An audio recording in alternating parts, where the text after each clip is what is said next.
been around for 32, almost 33 years. It's a great company. We've built it from 10 people not all that long ago to 32 people today. We continue to grow. We're hiring people all the time. If there's one thing that I could do, like before my time is up at Chapman, it is making sure that we've built a company that will stand the test of time. And my goal as the current owner of the company, or one of the owners of the company, is to ensure that we can pass the ownership of the organization on to the next generation of people coming up the ranks today.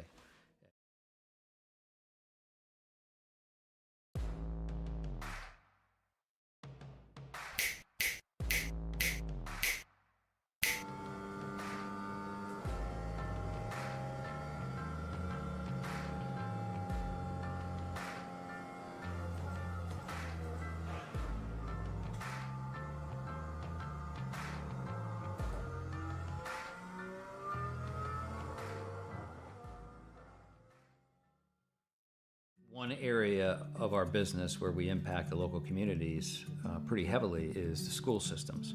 So we work for school systems all over the northern part of the state of New Jersey. We operate their water systems, their wastewater systems. We do a lot of their permitting and compliance work, and we ensure that the water that the kids drink is clean. We go out and do the sampling to ensure that it's not contaminated.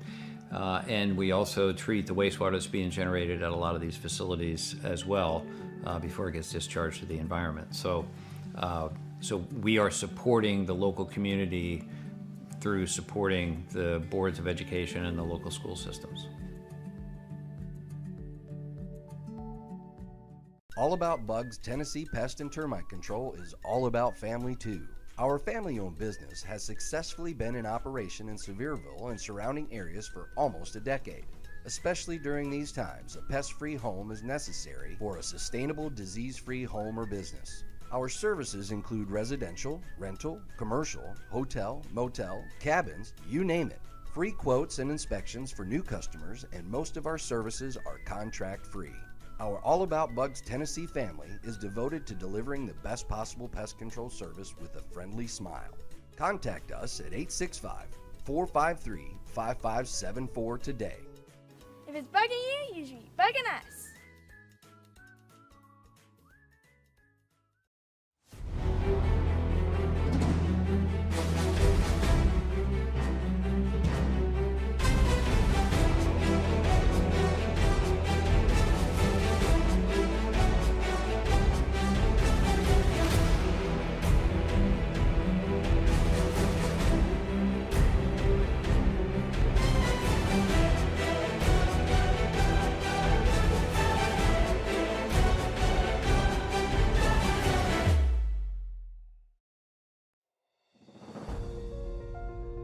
A concrete canyon with walls that'll reach out and bite you.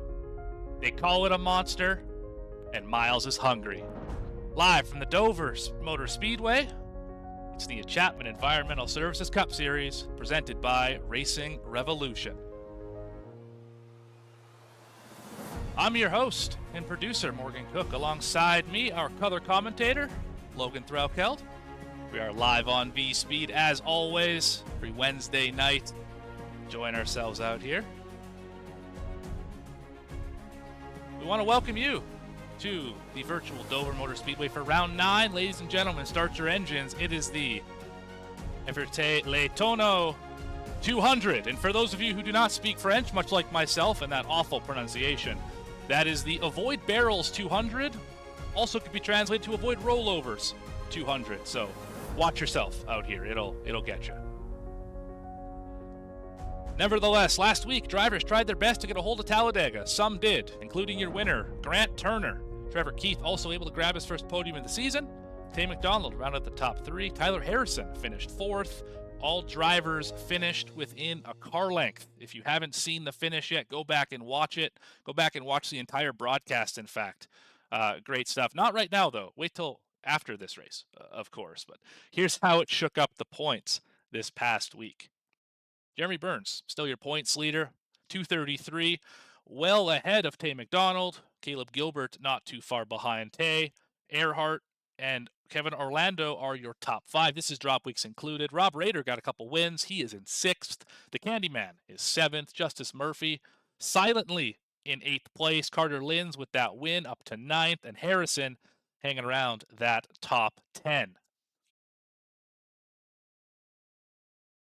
Grant Turner finds himself in 11th. Parker Johnston, Trevor Keith, James Loveland, Michael Bennett, and Grant Thorpe are your top 16. Alex Forget is the first driver out of the potential playoff battle.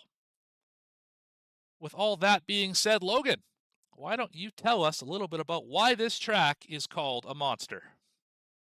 Well, Morgan, this track is known as the Monster for a couple different reasons. It's not including the statue out front. This is one of the most difficult tracks for these drivers in any of the series, and it just has everything to do with the high banking in the corners and having that 9-degree banking on the front. Not a lot of tracks do that.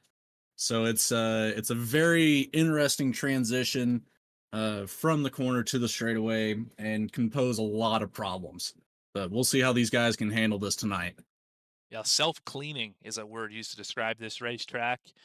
You spin up on the top, that 9 degrees banking, no matter where you are, is going to bring you back down the racetrack in front of traffic. It's really difficult to avoid accidents here, and we'll see how well these drivers can manage that. Have a look at your race analysis. 200 laps here tonight. Pit road speed, 55 miles an hour. I don't know if that's right. I think it's slower than that, actually. I think it's 45. Tire sets, 5 available tonight. I think 4 sitting in the pits, 1 on the car. 3 green-white checkers, stage at lap 60. iRacing fixed setup as always. But it is now time to talk pole sitter. And that driver, of course, winning the pole award. He shows 14th because they're in a warm-up right now, but it is Alex Forget. Naturally, the driver who named the race wins the pole. A lot like that Fike Take Flight 200 last week. 250, whatever it was. Our mission at Coastal Financial is to provide comprehensive financial planning solutions tailored to each individual's unique needs and goals, with the aim of empowering our clients to make informed financial decisions and achieve their financial potential. You can find us at coastalfinancial.com or on Facebook at Coastal Financial, and they obviously the sponsors of the Coastal Financial Pole Award. And with that being said, we are going to hop on to the grid here. So starting on pole, the aforementioned Alex Forget, the 19 machine. James Loveland alongside him in the 02. Third place will be Jeremy Burns in the 9. Grant Thorpe in the 77 will start 4th. 5th, Tay McDonald. 6th, Trevor Erhardt. 7th will be Trevor Keith alongside Robert Rader in 8th place, driving the 53. 9th will be Dustin Ryan Stedetli in the 11. 10th place, Kevin Orlando Jr. Starting in the row behind them, we have Michael Bennett in the 14, next to Justice Murphy in the 12. Tyler Harrison in the 45, starting out in 13th, next to Christian Bresnock in 14th. Caleb Gilbert and Wayne Lowe behind them. Daryl Johnson in the 49 and 17th, and Jackson McGeorge in 18th. Dylan Picklesheimer 19th, next to Carter Linz in the 20th position. 21st will be Michael Call this evening. 22nd, Candyman Daniel Holloway. 23rd, Chris Nail. 24th will be Jacob Servich. 25th will be Travis Gilbert. 26th, John Fike. 27th, Al Likens. 28th, Jeff Israel Jr. 29th, Matt Robinson. 30th, Cameron King. 31st, Parker Johnston, next to Grant Turner in 32nd. Kyle Diaz in the 26th, and Nicholas Schell. Christopher Schaefer and Joe Gaioa, door-to-door. Devin Hudgens and Frank Hughes Jr. bring up the back of the pack. And that is your grid this evening. Here we are, green. Caught it just in time. Green flag at Dover.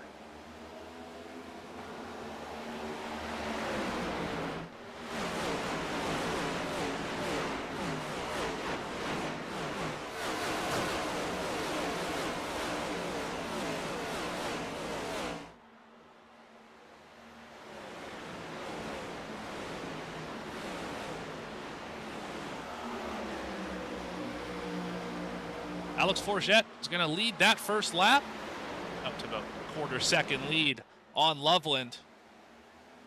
Great start for the 19, 200 laps in this race. Good to see the pole sitter lead the first one. A little further back, though, we got battles galore. How about Trevor Erhardt running the top side?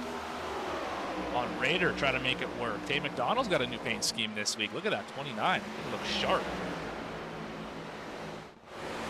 Let's see if we can get off the corner here. We do just fine. Tay McDonald going to work on Grant Thorpe. You ever raced on this place, Logan?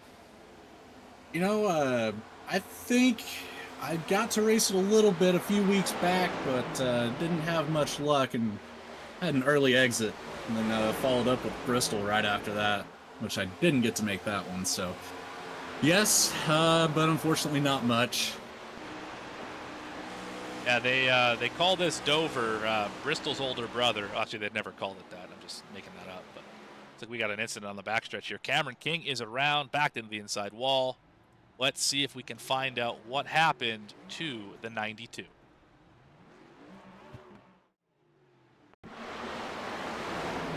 Right on the top side of Fife.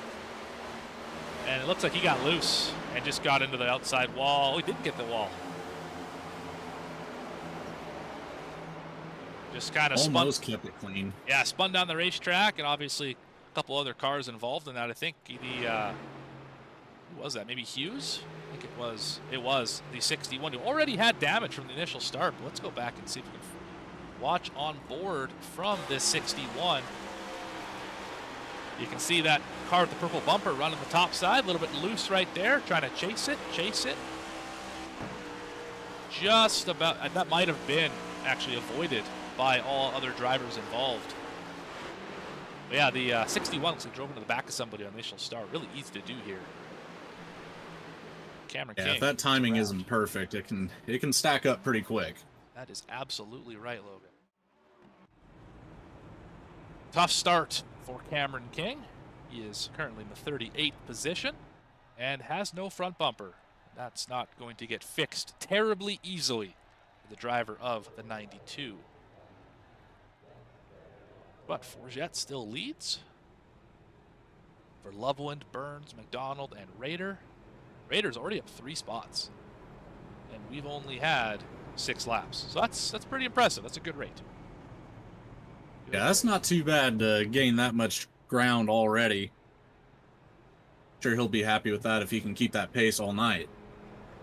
And there is the 53. He's driving the Forbidden Paint scheme tonight, so we'll have to see how that goes. Remember, back to earlier in the season, he had a different paint scheme. I believe it was orange on that 53 machine when he was able to win at Bristol and I forget the other track he won at. No, not Richmond. I don't remember where it was. Not important.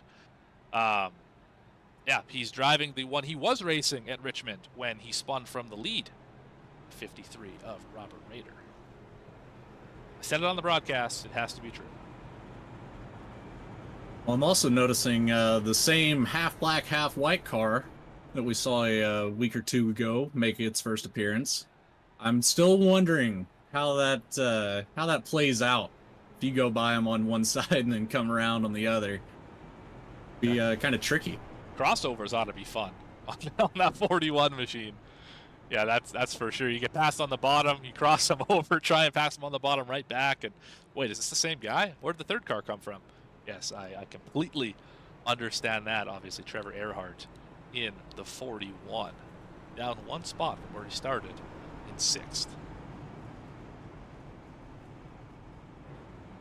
Well, how about you, Morgan? Have you spent much time here on Dover? I have run here once. I ran here one time. It was BSRL Next Gen series. I did not fare too well. I ended up getting loose out of 4. Hit the wall, something like that. Just didn't go well for me. Not my best effort. And one of those deals. This racetrack is just so difficult to drive, and it's a tire management racetrack, and you never really get a break.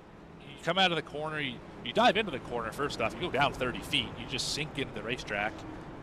Car gets a little squirmy when you land, and you rip the bottom or middle or whatever, and they come out of the corner, and it gets really light at the top of the hill. You got a lot of wheel in it, can snap loose, can get tight. Looks like we have a delayed green here. Not sure what happened there.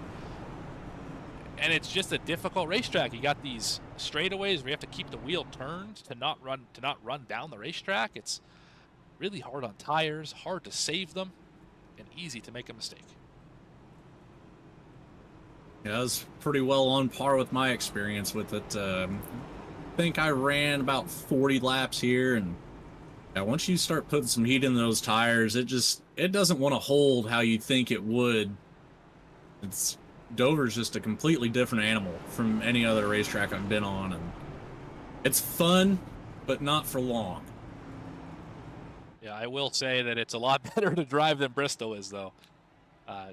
Had the displeasure of running Bristol in an Xfinity car last night. I made it a full 20 laps with a faster pair before I was wrecked out of that one. So I would much rather Dover than Bristol, but that's just me. But we are now lights out on the pace car. We got the whole field in tow, every single car on the racetrack. Only Cameron King, well, now he's going to be on the racetrack. 4 laps down, everyone else on the lead lap, all the way back to 37th place, Joe Goya. And the whalebone machine, look at that.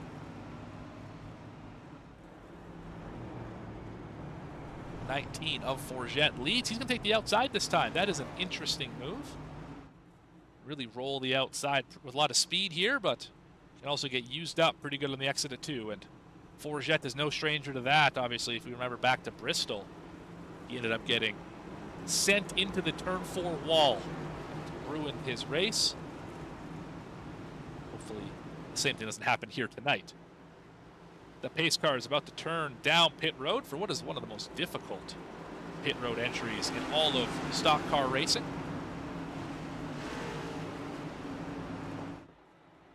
Field in the hands of the 19. Green flags in the starter's hands, and we are going live racing here again at Dover.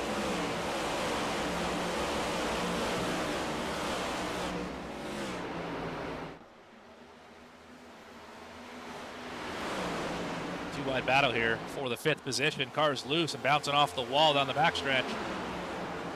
Hey, McDonald going to take a position from Thorpe. Thorpe's going to slide back a couple. Raiders rolling that bottom really, really well right now. Side by side with Erhardt. The black side of Erhardt, I should say. I do love that paint scheme. How about you, Logan? It is pretty cool. It always catches my attention. Oh, Raider had to get way out of the throttle. Erhardt almost got the wall, had to chop down the racetrack. Cost Raider 2 spots. A little further back, we have an absolute hornet's nest. This part of the field. 49 of Johnson, right beside the 48 of Johnston, just to make it real easy for us. We got 3 wide back here. 49, one of the few who's ripping the top side, trying to make it work.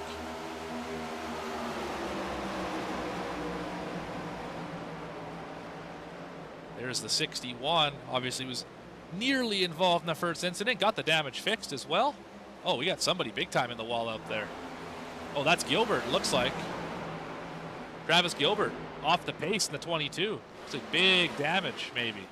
No, he's still good. Just slow through the corner. Wayne Lowe having an issue up against the outside wall. 34. That wall almost appeared to have the Talladega effect, where it just sucks you in and holds you there like a vacuum. Yeah, Miles has those glue hands. You get onto that wall and you cannot get off of it. You'll ride it for most of the corner, most of the straightaway. You don't want to get anywhere near the outside wall, but you have to right off the corner. Let's see if we can get an onboard here with Loveland, who's running the 3rd spot, and just see what this racetrack's like for a driver. See here we're at the start-finish line. Dive into the corner, big drop. Settles right here. Hard to drive. It's loose. It's tight. Can't drive it. Up the corner. Don't hit the wall, but get close to it. That's where the speed's at. Another dive down into turn 3. They only have to do it 400 times. And up out of the corner again. And don't get loose, but don't get too tight, because you don't want to burn off the right front or the right rear or any tire, because then it'll drive even worse than it is right now, and it's not driving well right now. So that's Dover in a nutshell. That pretty well sums it up perfectly. Yeah. It's like if you ever pushed a shopping cart and one of the casters is bent and it just doesn't push straight and you can't figure out how to make it, you know, drive, or it shakes a lot. That's just Dover, like, period. The tires bounce. It's loose. It's tight. It's the hardest driving car you've ever driven in your life. And you have to do it lap after lap after lap, and it never gets better. But your top 10 is single filed out. Some fairly large gaps here between a few of the little groups of drivers. Kevin Orlando Jr. in 5th, got a pretty big gap in front of him. Riding on board with Justice Murphy, who's up 2 spots. Looking behind Justice Murphy. Call just went around Bresnock. How about McGeorge? It was McGeorge. Again, paint schemes are exactly the same. Hard to tell. Hard to tell. Parker Johnston. Looks like he has got away from Daryl Johnson. The Candyman's trying to make a move to the inside. Not going to have the forward momentum.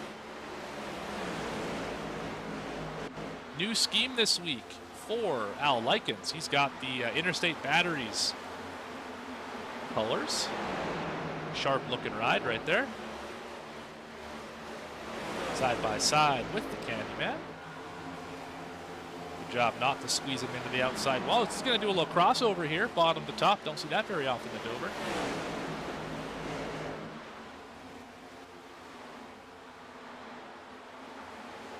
Chris Nail to his inside. Still will not get away from each other. Oh, loose on the exit is Nail. He's going to be down to the inside wall. Self-cleaning racetrack, strikes back. 3 wide into the corner. 23-18. They get away from the sliding 88, who's going to lose a bunch of spots, but he is going to be okay. Oh, somebody's wrecking in the front stretch, it looks like. The 41, Erhardt's around. Oh, they're still wrecking. Oh, man. Gilbert got into the 18. We have to figure out what happened to the 41 first. See if we can find out. Ah, that'll do it. Ooh, a little bit of snap steer there. Well, not only that, something to do. Oh, that's not good for the 14. I'm glad he was able to keep it out of traffic, but there was a lot of ARCA braking right there. I'm not going to say who, but definitely should lift when you see a car sideways on the racetrack. That's neither here nor there. Well, we go back to Erhardt. Let's rewatch it one more time here. See Thorpe on the outside. Kind of doesn't squeeze him per se. The 41 comes up quite a bit. But right here, he's trying to get off the 77, and it gets loose, and then it's tight, and it's loose again, and man, it's got nowhere to go. Glad he was able to lock it up, though. That could have been a disaster for most of the field. And then afterwards, just a little bit of contact. You were saying, Logan? I was just going to say I could count at least 10 to 12 cars there that would have been piled into that one if he came up into that racing line. Yeah, most of this field should send a thank you basket to the driver of the 14. That was an impressive way to not get up into traffic. We are now on pit road. Most of the field, in fact, the entire field is pitting, except for Christopher Schaefer in the 23. He is going to stay out. Everyone else down pit road. Forget the first off pit road with a potentially fuel-only stop is what I'm seeing. A lot of 2 tires up at the front. Forget, Orlando, Thorpe, Harrison all on 2 tires. Burns the first car on 4. Bresnock on fuel only. Big bag of strategies here. This is going to be an interesting restart. That's putting it nicely. This is I'm going to go back to your term of a hornet's nest earlier. It's going to be interesting to see how much movement will happen on, you know, these fuel only 2 tires, 4 tires. Like you said, there's just a mix throughout the entire field. Yeah, we're going to find out here pretty quick what these drivers have under the hood, how the car drives, and if 2 tires will make it better or worse. Depends if they're left or right. fuel only? Is that going to loosen you up? There's so many questions to ask, so many questions to answer.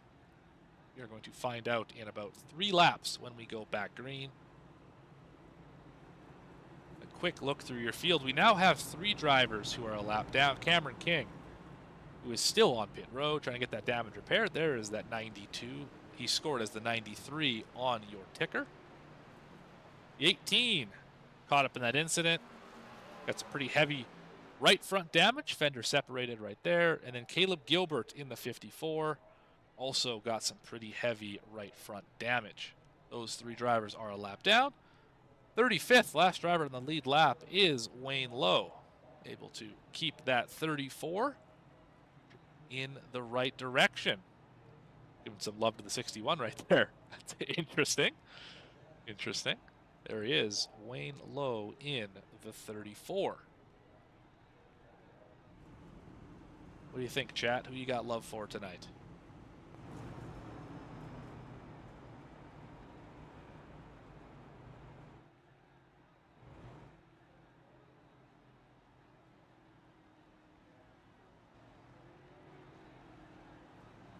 A lot of drivers look like they're going to hit the bottom this time. Psych. Going to the top. Kind of see it here. If you go on, if you drive on the black beside the inside wall, you take the inside. On the racetrack, you take the outside. Not a whole lot of room for air to take that low line on these restarts. Really got to squeeze it in there. It's a good thing they're only going about 50 miles an hour, or else that would be a bit of a disaster. I could concur with you there. They got to go on that part of the front stretch where, if anyone recalls, I don't remember what year it was. Jimmy Johnson qualifying effort off turn 4, gets incredibly loose, starts to slide, and saves that car about 6 times down the front stretch. Doesn't hit anything, and had Jeff Gordon, who was standing there, standing on pit road on the other side of the wall, threw his hands in the air and was like, wow, that's Jimmy Johnson. Just unreal stuff. But that was a while ago, and this is now. And right now, a new leader in the restart zone. Green flag's out.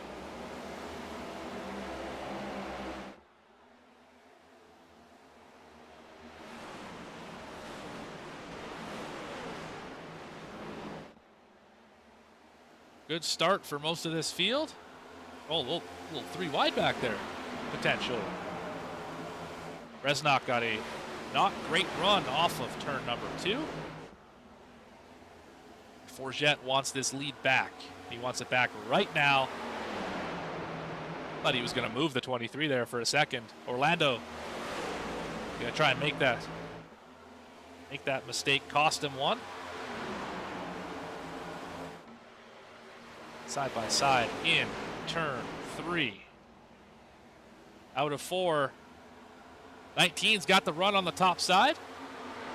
Might just clear in the middle of the corner, so you can get that good run off. He sure can. Retains the 2nd position. Burns just about caught the wall in the back. Familiar 4 drivers right here. These drivers have run against each other a lot this season. Raider loose on the bottom. Forget's trying to make a move on the top side. Not quite to the leader yet, but he really does not want to run 2nd here. Somebody caught the wall off of turn 2.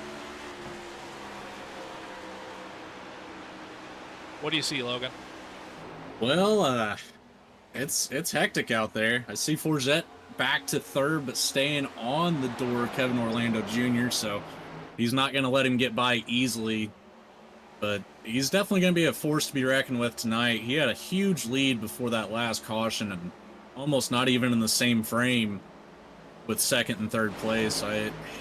I'm shocked to see him back here this long, but I don't think it'll be much longer till he's up there. Orlando just moved Schaefer out of the way. Said, I'm not going to ride behind you anymore. You can see this whole pack is stacked up behind the 23. Forget's going to have to get around him really fast. Oh, 23's in the wall. That is not going to help the handling of that car. Already on no tires. He's going to go way to the outside and just give way. So he's going to need to here. 3 wide. Don't hit the wall. Good job. In one corner, Schaefer just lost 8 positions. Yeah, but remember, Schaefer's the only car that stayed on the racetrack during that caution. No fuel, no tires. So we kind of expected that. But he held on a lot longer than I thought he would have. Once he gets a clean lap here, we'll check the lap times. Just second off the pace that last time. By obviously had to give way in 3 and 4. Not a true representation of how he's been driving. Looks like he's about 7/10 off the pace of his fast lap of the evening. So that could be a good indication of what tires are worth after 19 laps. That's how long, that's how much older his tires are than the rest of the field.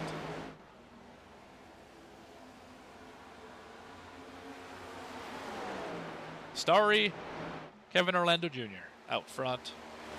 1.2 seconds. Jeremy Burns somehow found his way to second spot.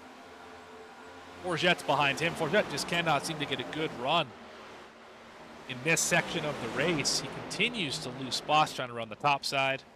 Might have burned it up a little bit trying to go after Schaefer, and he's paying the price at this moment. So if you're the 19, Logan, and you're steadily falling back, cannot seem to get the handle on it, what do you do right now to try and mitigate this falling through the field? You know, at this point, you just kind of have to settle yourself down. You know, he ran up there in first place for most of this race so far, and to be kind of thrown into the pack at the moment, his nerves are probably up there a little bit, you know? So he's just got to calm down, find that racing line that's going to work for him, because the one he's on right now just isn't doing the job. As we continue to see him losing, you know, position by position, already back in 7th place, but it's hard saying. You know, he was another one of those drivers. He only took fuel, so he's got the tire factor not in his favor right now either. And Schaefer's all the way back to 17th. It's only been 14 laps on this run. He's lost now 17 positions back to 18th. Forget is, you can tell he's struggling. He's driving the wheels off of this car right now. Just about got loose off of 4. Actually, he just about wrecked off of 4. Better way to put that. He's going to lose 1 to Harrison, another one to Murphy. Murphy kissed the wall on the exit just a little bit. Got Bresnock behind him, and Forget is all the way back to the 10th position, and it's not going to look any better for him. Orlando Jr. still somehow able to stay up here with these 2 tires. Clean air makes a big difference, but Jeremy Burns has closed in 2/10 over the last handful of laps. Thorpe, Linz, and Harrison also on 2 tires. They are running in the 6th, 7th, and 8th position. Forget back to 10th still. Might lose it to Ryan Stedel. There goes Ryan Stedel. So hopefully saving that set is worth it. Hopefully there's a situation later in the race where you can, you know, use that set with maybe 20 to go and be able to get to the end. But it's looking like a not great move at this stage of the race. But as they say, they don't care what happens before that final lap. It only matters when you cross the line on lap 200. Oh, big wall contact for Robinson. That one car is going to be big time hurt. He pounded that outside wall. Surprises of a bent toe link. Very hard hit there. Yeah, you can tell he's tight now. He can barely get in the corner. Watch the wall this time. Got it again. Squared it up that time. See if the one can sort it out, but that's two laps in a row he's caught that turn 2 wall. Still moving in the right direction. Still pointing in the right direction, I should say. He is not moving in the right direction. Gonna get off of turn 2. He did not hit the wall that time. Might have it rectified. But as we watch 18th place Matt Robinson, let's have a look at your lead battle. Burns has just about caught up.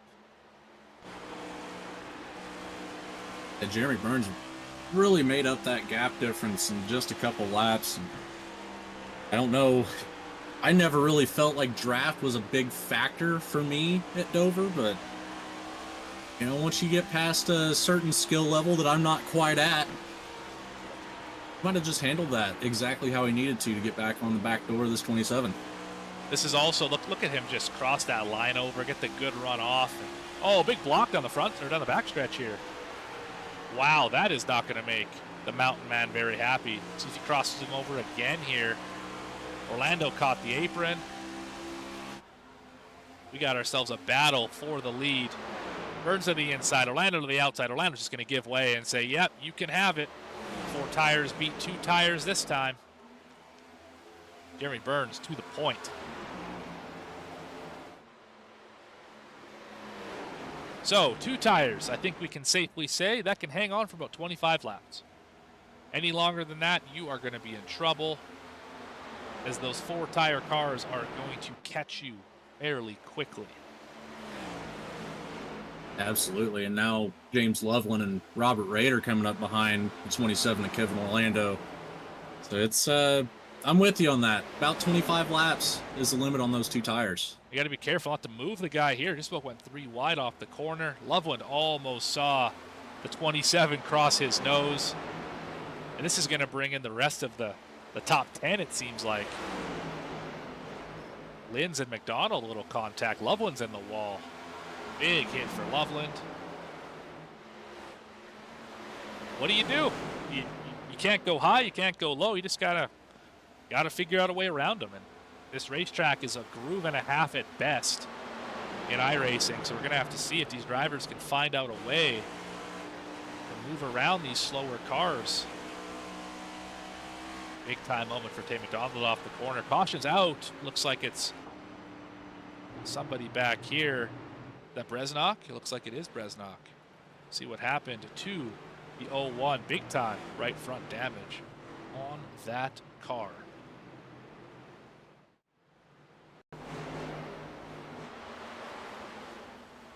Oh, is it Forget? I think they reacted to Forget. Good job, Parker Johnston, not getting into the side of him, but lazy spin for the 00. A little bit of damage. Hopefully you can get that rectified. But let's go back a little further. See from aerial view what happened here. Bresnock on the bottom, got Turner on the top side. Candyman to the outside. Oh, I see. Loose off the corner it was for the 21. Got into the side of the 00, and then a couple other drivers piled in. Kind of a racing deal. Did you say, Logan? Yeah, that's, no ill intentions there by any means. It's just, that's how Dover is. Once you're kind of on that incline, if you can crest that, you lose a little bit of weight on the tires that are on the ground, and it'll upset the suspension pretty easily if you're not doing it very carefully, per se. But, yeah, just unfortunate racing incident there. And I think you used a term earlier, and you called it snap loose, I think is what you had said. I would call it push loose, where you come off the corner and the car just doesn't turn. You're going up that hill. Got a lot of wheel in it. You get to the top of the hill when all the weight comes off the car, and then it drops down, and the front tires grab, and you spin around because your front tires are turned. So push loose situation really, really common at this racetrack, and will get you in trouble. Just happened to the 21. Just happened to the 00 of Bresnock. That's Dover. That is Dover in a nutshell. We are pacing here through turn number 4. About 50 laps through this race. We are already a quarter way through it, moving very quickly. But it is time for a quick commercial break. You are watching, don't make me say it again, Avoid Barrels 200. How about that? The English version of this race, live from Dover. It's the Chapman Environmental Services Cup Series Racing Revolution on V-Speed. See you back in a few.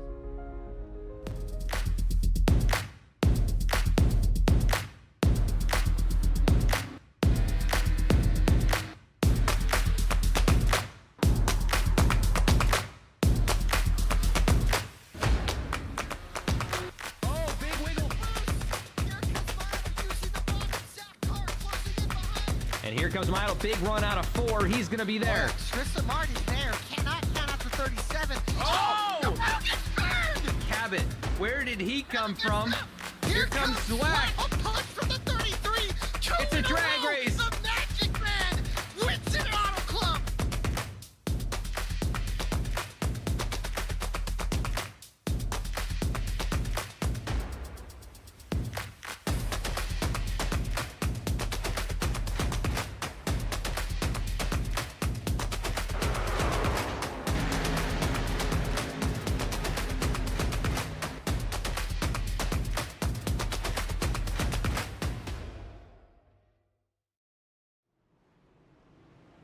Back here at the virtual Dover Motor Speedway, found our way to the choose. Lap 55 of 200 in this Chapman Environmental Services Cup Series. I just saw a choose violation.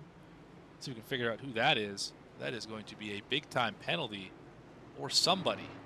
I think it was Erhardt is who it was. He drove over the box, and you can't do that. Let's go back on a instant replay and see if we can figure out if that was the 41.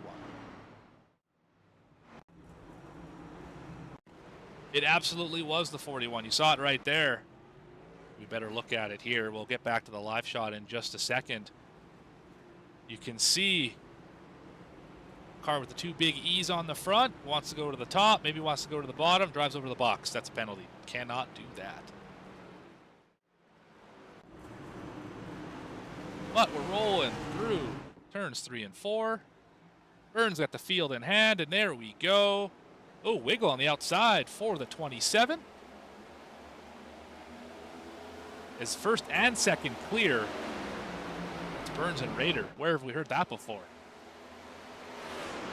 Oh, just about every other race at some point.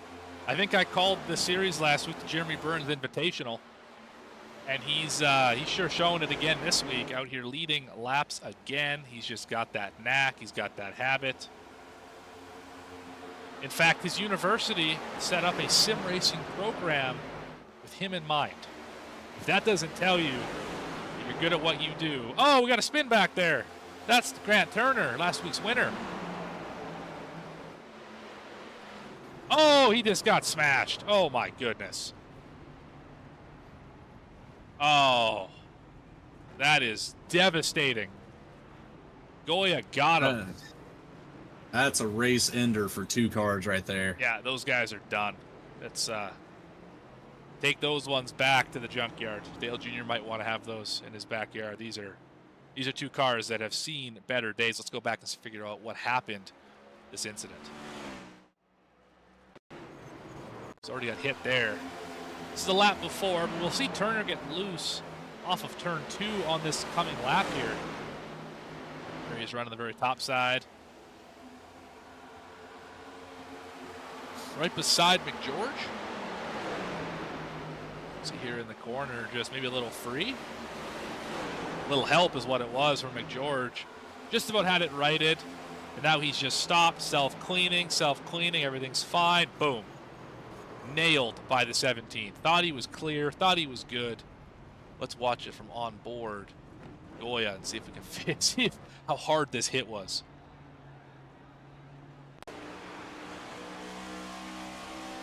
Parental advisory right here. I'd watch out for this one. See him spinning way up there. And just boom. Right in the right front. Yeah.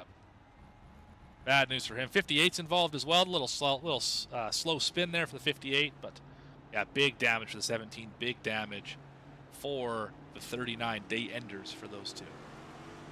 I think there is one more that kind of got collected into that, getting into the passenger door side of Grant Turner once he got hit.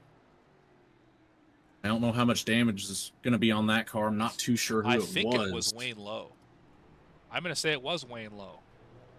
Given where that damage is on the 34, I think he was that car down, pinned to the inside wall that Turner came down and hit after he was careening. But look how destroyed That right front is hood doesn't match properly, paint's all scraped off of it. That is, I think, the driver you're talking about. Let's not forget, we got ourselves a new leader. New old leader, if you will. Alex Forget, back to the point. The race he named that I can't pronounce. 19 is your leader. Trevor Keith, keeping the good runs going. He is in second in the 15. Matt Robinson, who had annihilated the wall twice on that last run, he is currently in third. Travis Gilbert in the 4th position, who also had an issue, fell all the way back.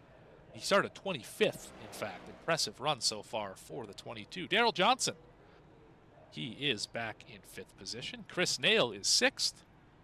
Michael Bennett is 7th in the 14. Rickelsheimer is in 8th in the 43. Schaefer, who was leading at one point on a strategy call, another strategy call here, he is up to 9th. And John Fike, who we haven't mentioned yet, he is in the 10th position. Not the last driver to pit. Nicholas Schell in 11th is the last driver to stay out under this caution. Jeremy Burns in 12th is your first driver to pit. Frank Hughes behind him on a fuel-only call for the 61, trying to make something happen. Raider is 14th, and your top 15 rounded out by Kevin Orlando Jr. Time for the choose. After what you've seen so far, Logan, what do you think the preferred lane is, top or bottom, on these restarts?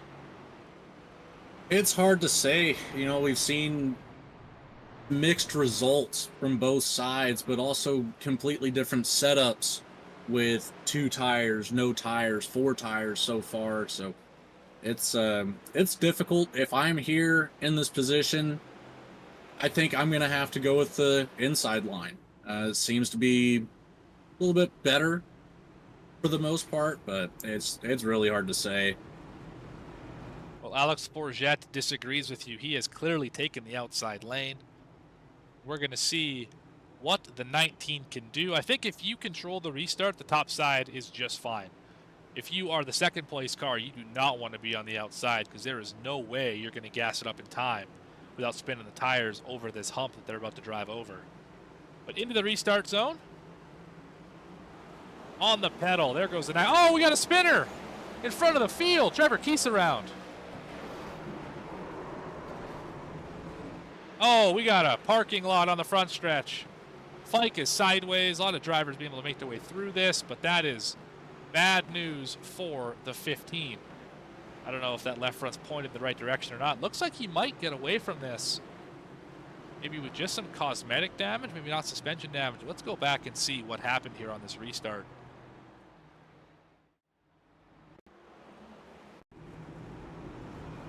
So rolling into turn 3, we just talked about difficulty for the second place driver on the restart trying to stab the throttle and make it work. These drivers stayed out. Tire's only about 10 laps old. From the blimp, you should be able to see it pretty well here. As soon as Forget goes, 15 tries to stab it and just loose immediately. Nail got hit pretty hard. I think Nail and Fike are really the only two, short of Keith, obviously, who got a big piece of that looked a lot worse than it actually was. We do have a bit of a parking lot in front of the grandstands here. Looks like Rhinestone may have had an incident there as well. Let's go back and look at the 11. See if we can find out what happened to him. This is what it looks like when the whole field, you have no idea what's going on. And there's the 15. Just had to stop, I think, is all it was for the 11. No damage involved there, but yeah, weird incident on the restart. You don't see that too often, but again, that's just Dover in a nutshell. It's completely unpredictable 99% of the time. Yeah, you can But absolutely ruin your race at any point at Dover. This is just one of those places. That was awesome driving by the rest of the field behind that to not stack up and take out even more cars than what was necessary. So kudos to them for that. For sure. I mean, that's a point where every driver is on the throttle, full throttle, just going through gears.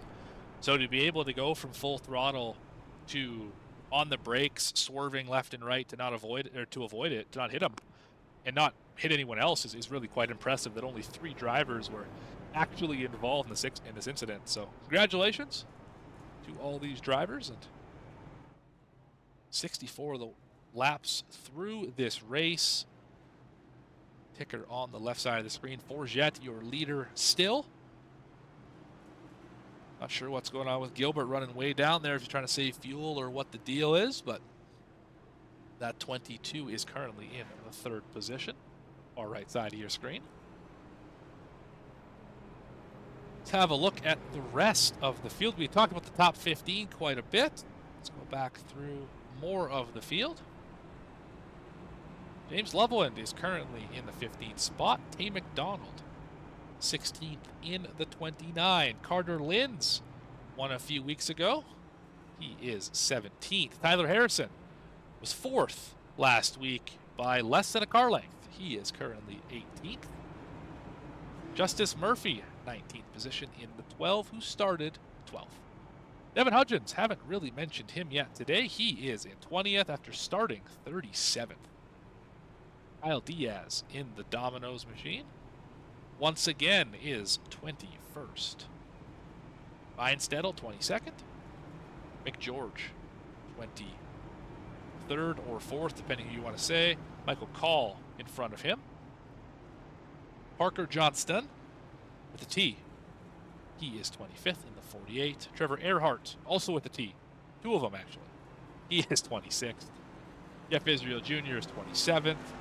Daniel Holloway, the Candyman, is 28th. Trevor Keith, because of that last caution, is 29th. Bresnock, 30th. Mike, Lowe, Turner, and Caleb Gilbert are the remaining cars on the lead lap. Joe Goya, 7 down with damage. Out of the race, Cameron King, Al Likens, and Jacob Servich. And that's through the field. They need a through the field sponsor. What do you think? Drum that up? Yeah, that wouldn't be a bad idea at all. Especially whenever they consistently have, 30 plus drivers every week. That's one of the most impressive things here is they never seem to have a lack of attendance. This is a well-formed league with a feeder system. This is one of those elite iRacing leagues, I would say, where you have to work your way up to the top level. You don't just get in by saying, hey, I'd like a shot. You have to actually prove yourself. And it shows on the racetrack. These drivers are quite impressive. This race is not it's not an easy racetrack. This is a hard racetrack. And these drivers are showing that it is a lot easier than, they're making it look easy is what I'm trying to say. I can't find the words. I'm sorry. Peru bleeds.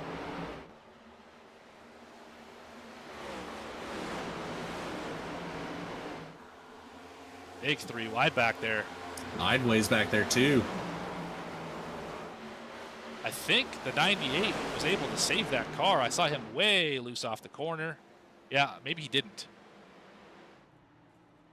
Maybe it was Bresnock and not the 98, but I definitely saw somebody with that paint scheme have an issue off of 2. Another car involved here. Let's see what happened.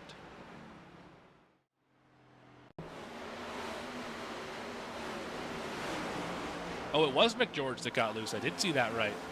Oh, but he came up the racetrack in front of the 6. A couple other drivers tried to avoid him, and oh, the nose came back. Wow. Like Richmond all over again. Nose is back on the 00. Let's go with that from a blimp view, and maybe we'll get a better shot at what happened. It all started with the 98. Right there, loose off the front bumper of the 48.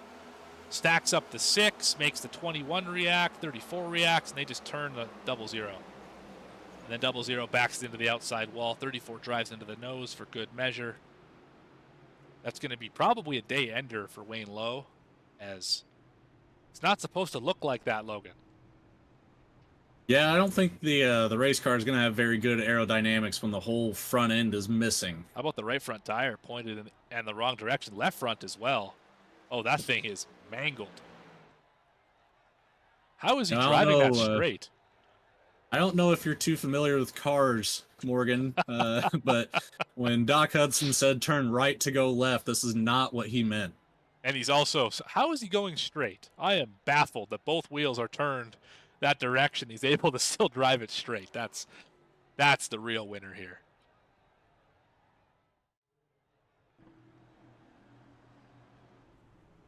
Back to the live shot. Forget leads. That was the 6th caution. 4 lead changes so far. I think we'd have a stage pretty soon, but I actually don't know when the stage is. I'm not sure.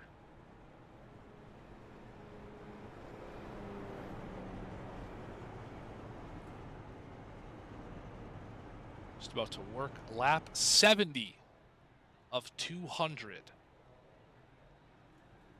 What's the weather like today? Pretty nice day in the first state. Yes, a Canadian knew that. 76 degrees Fahrenheit. 87 on the racetrack. Well, Morgan, let me hit you with something the Canadian did not know. The stage break was actually on lap 55, but we were under caution, so it didn't quite catch that on our end. But stage is already complete. Terrific. Terrific. Who would have won the stage then? If we go back to lap 55, maybe you could do some investigating for me on your side of things. Surely. While we are under caution, working lap 70 of the EVITER Le TONNEAUX 200, or something like that. Avoid barrel, avoid rollover. Hard to say. Google Translate couldn't really make up its mind, and I was not very good in French class. Yes, I took French class. Alex Forget, I bet, could say that a lot better than I can, and we may have a chance to speak with him after the race if he's able to perform the way he has been so far. But I haven't actually addressed why it's probably called the Avoid Barrels 200. You might be able to see it with a shot of a driver right here. See those barrels to your left? See if you can see it. Get a good shot from Wayne Lowe, more than likely. As we roll through on the backstretch here, we're going to go into turn 3 and 4. You'll notice there's some tire barrels way down to the left side, right there. That is the entry to pit road. And under speed, this is one of the most difficult pit roads to get onto. So he's going to take the outside lane. You can very easily go a little too fast, slide up the racetrack and into those tire barrels, and that is a day ender. Apparently, our leader is adept at hitting those tire barrels, which is why he named this race the Avoid Barrels 200, loosely translated to English. Thoughts, Logan? Did you find our stage winner yet? I did. So that was one of our cautions. It was so lap 55, the completion of lap 55 was the stage. At the completion, stage winner would have been Jeremy Burns on that one. Naturally. Naturally, he's going to grow that points a little bit more. Sounds about right. Big squeeze for the 22 across the nose of Bennett. I don't know if Bennett's too happy about that. It's top 3, 4, 5, 6, single file out. They're all into the outside wall, though. All the way back to Schnell, I think that was. Caught at the worst. 10th position for 58. Still outside. Oh, big wall contact. That's going to hurt his day. Yeah, he's in trouble now. That thing is not turning. He's going to hit it again here. He's 3 wide. I don't like this. Oh, Nail did a good job of not spinning out after he got in the left rear. Nail still falling back. The 58's falling back. Drivers in front of him have seemed to sort it out quite a bit. I see Burns on the inside for P8. And one of the newcomers to the league, Frank Hughes Jr. in that bright, I don't even know what color that is. Bright green, 61. You're colorblind, Oh, Logan. no. You can't help me with that. I was about to say, don't ask me. We've recently found that out. Yep. Sky is not green, no matter what Logan says. To the inside goes Raider on the 23. That's Schaefer. Shell still fighting hard in the 58. Only 2 side-by-side cars in the top 16. Harrison wants a little bit more, trying to get one more spot.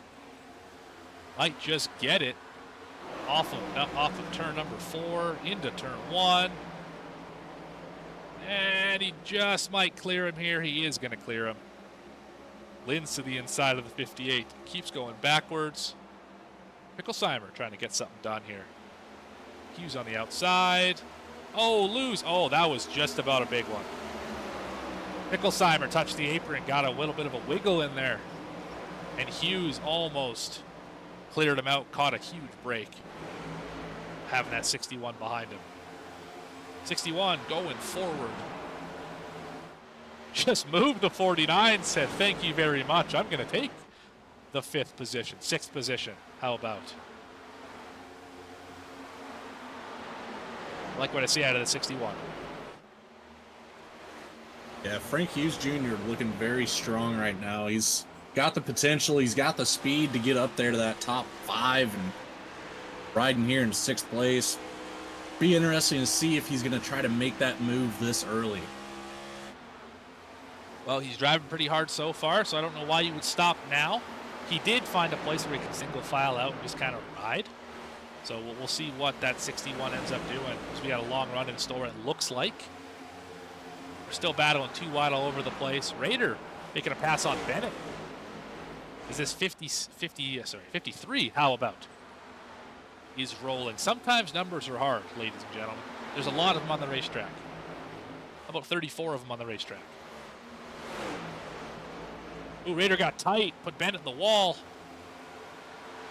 That is not going to help the effort of the 14. As Hughes Jr. says, I am back. And I want more.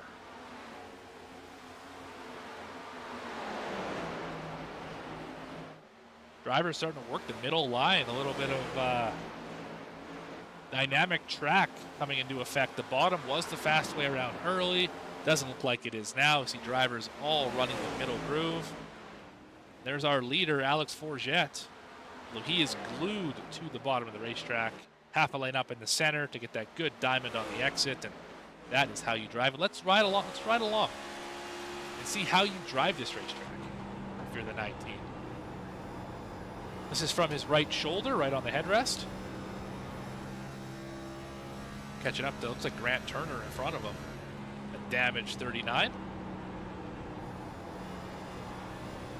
This 19 gets a really nice rotation.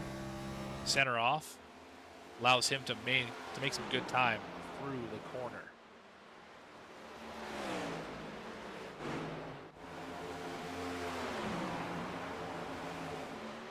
Nail's trying to make something happen. A pair of 7s and a pair of 8s. Going at it for 13th and 14th. Big damage on the nose of Nail. Remember, back to the Trevor Keith caution. The car who caught the spinning Trevor Keith was the 88. Hit him right in the breadbasket, as they say in the NFL. Or sometimes, maybe. I don't know. You heard that one before, Logan? I can't say that I have, so I'm not going to back you up on that one, Morgan. Goodness gracious. Just out here on the bus. 3 wide, that's not going to work. 2 wide, that's a lot better here at Dover. So we are working for the 12th, 13th, 14th position. Schaefer going to get pushed up the racetrack.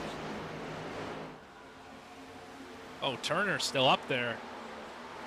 Watch out for that ill handling. Damaged 39. Looks like everyone's going to get around him. Okay. Might be a little touch and go on the exit here. Oh, everyone gets around him just fine. Good work, drivers.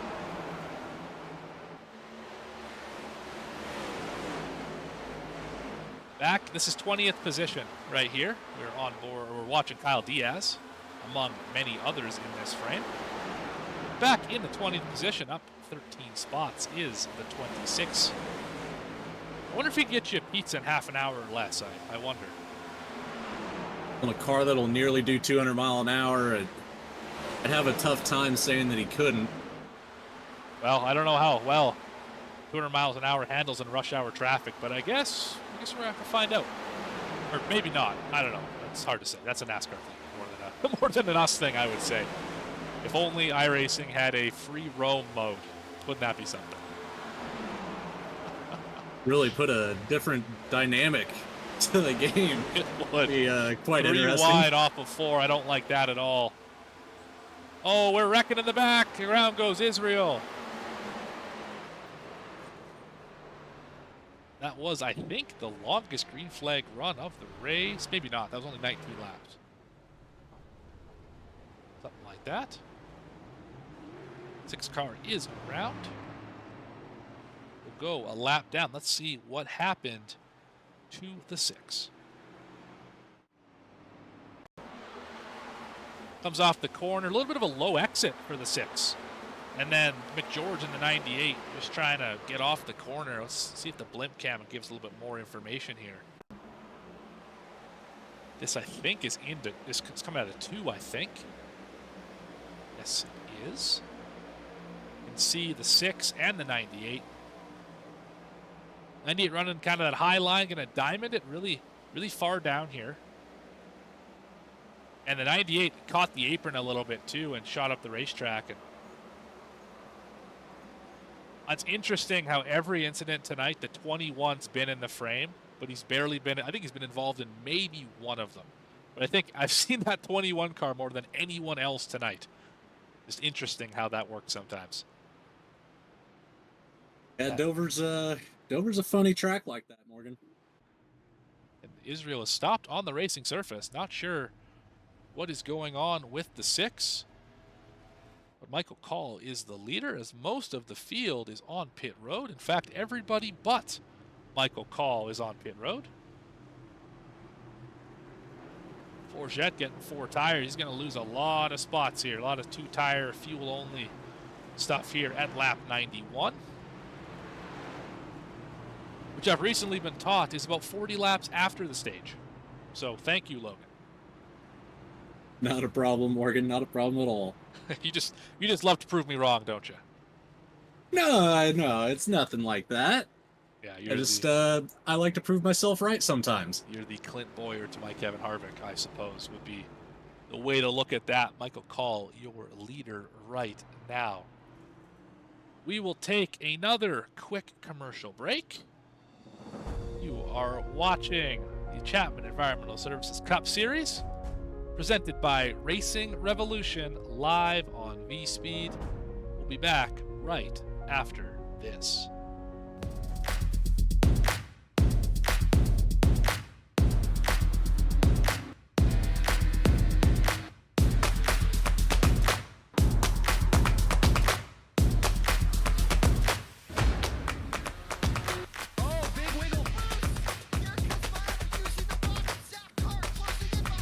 And here comes Milo, big run out of 4. He's going to be there. Tristan Martin's there. Cannot count after 37. Oh! The round gets burned! Cabot, where did he come from? Here comes Swack. A punch from the 33. It's a drag race. The Magic Man wins it Auto Club.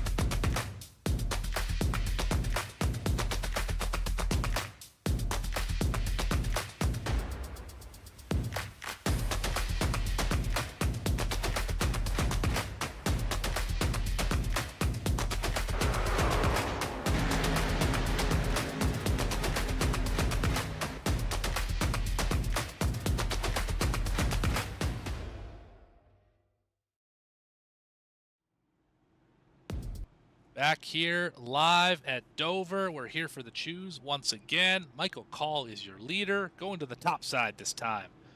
Gilbert to the inside. Most drivers, I think they're going to pick the inside. I think we can get a better shot on the blimp. There's from the front stretch. You can see those ants down there. Those are real people in virtual race cars. Isn't the internet cool, Logan? Yeah, the internet is cool. You know what the internet's really cool for? Fun facts. Fun fact about Dover, It is the largest sports venue in the Mid-Atlantic, seating available of 135,000. Follow-up question. It's insane to me. Follow-up question. How do you define Mid-Atlantic? You know, it's I would have to say probably that most of that upper eastern seaboard area. That'd be my guess. But you know, it's been a long time since I've been in geography class, so don't quote me on that. I certainly will not quote you on that. That's okay, because we're here to race. We're not here to talk about maps. Rolling through turn 3 and 4. Call has the field right where he wants him. Into the restart zone. We are green again. Lap 93 at Dover.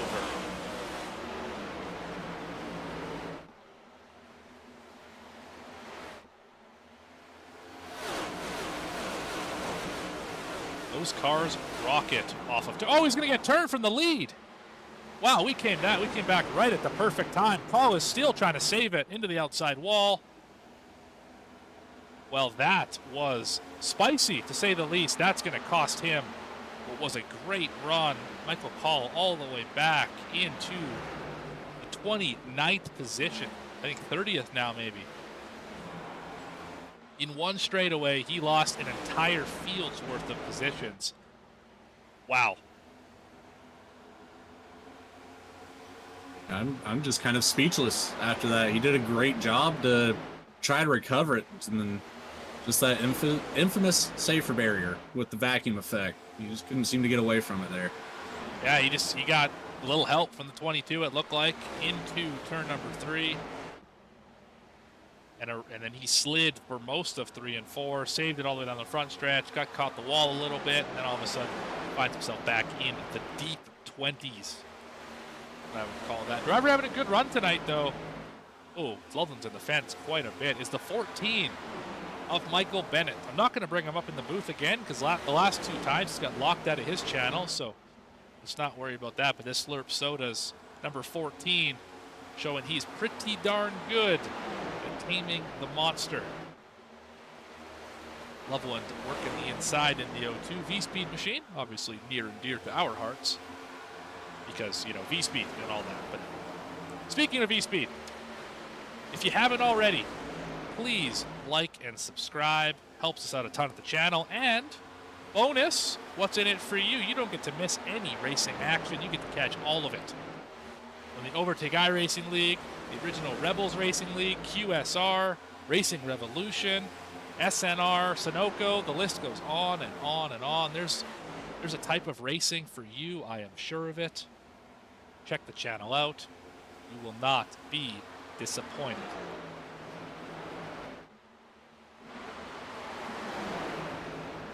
Just like we are not disappointed with how these drivers have run this first 100 laps here at Dover. A lot of side-by-side racing, a lot of good battles. We are here in 18th. Devin Hudgens right beside Parker Johnston. 84-48. There's a Jimmy Johnson joke in there somewhere. I just can't quite find it. Well, after the story you shared earlier about Jimmy's incredible save here at Dover, I don't know if we can really poke any fun at him with the joke. He's also won here more than any other driver in the history of NASCAR, so there's that as well. A lot of reasons to not poke fun at old 7-time. Also, how about 7 championships for the driver of the 48 and now 84? The only thing he didn't win, Rookie of the Year. Do you want to take a stab at who won Rookie of the Year 2002, Logan? Well, if I'm being honest, Morgan, I was 5 years old, so no. I'm going to avoid that one. I was So don't also make a fool of 5 years myself. old, and I know that. So what's your excuse now? It was Ryan Newman, driver of the 12, much like Justice Murphy.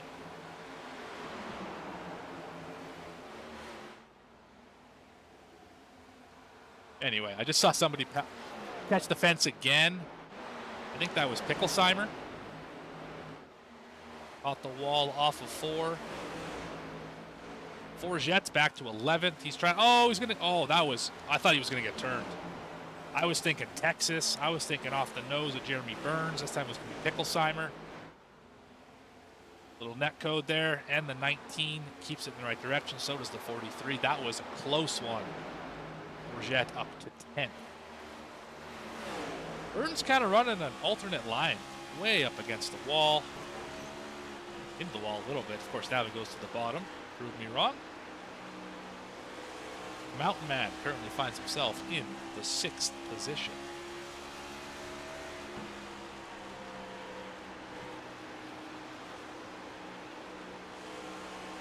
We're just over halfway through this race, and it is time for the biggest mover of the event. None other than the previously mentioned and praised, I might add, Frank Hughes Jr. How many spots, you might ask, chat? The answer is 34. There's only 38 in the field, folks. He's only got 3 left to pass. Frank Hughes Jr. from the back to the front, up 34 positions. Wondering if it's that bright color scheme there. The driver sees that in the rear view mirror and just kind of think, maybe I ought to get out of the way of that. Or, how about this? Drivers behind him think, ooh, bright, construction zone, must slow down. I think that's it. He does have quite the gap there behind him, but He sure does. Might have more to do with the side-by-side, Burns and Bennett, than it does with anything else, but we said it in the booth, therefore it is true. That's how it works. Let's have a look through our drivers with driver cams on this long green flag run. Let's start off with the driver of the 45. That is Tyler Harrison.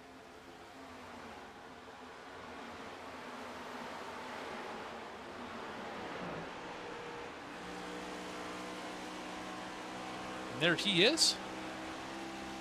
Driver of the 45 doing his thing. In the 12th position, following right behind Picklesheimer.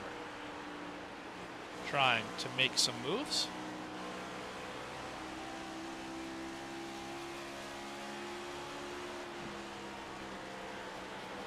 A little further back from him. How about in front of him? How about Jeremy Burns? Also running a driver cam here tonight. There is Jeremy Burns. Probably the calmest sim racer I've ever seen.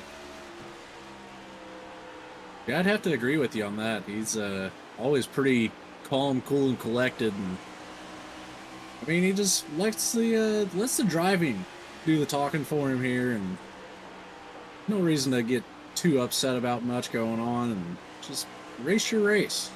Look at that posture, too. Just perfectly straight up and down. Doing a great job. Jeremy Burns in the 9. Let's go a little further back in the field. How about the 15 of Trevor Keith in 22nd? There is a look at that driver. A bit of a tough go at it, obviously, after that restart issue. Started 7th, back down to 22nd. That is the driver of the 15. And one more driver on the driver cam. That is Grant Turner, who has had a night to forget after winning last week. He is currently 33rd, down 1 from where he started with an absolutely mangled Ford Mustang. We also have Grant Turner's feet, but we don't need to show Grant Turner's feet since we already showed his face. There he is. Get a quick salute from Grant there. Always good to have on the camera. He always listening. Appreciate Grant Turner out here, and unfortunate day for him so far. And that is through the field driver cam edition. If you didn't see He's your favorite sticking through driver, it like a trooper, though. if you didn't see your favorite driver out here, make sure to harass them to get their driver cam on for next week, so we can go through the field driver cam style. Oh, there goes Hughes. Oh no. 61 is around, no caution, and he's gone. That is unfortunate. We have a battle for the lead as well. Gilbert and Rader well in front of the field. But let's go back and have a look at the driver of the 61 and see what happened, because he obviously went for a ride.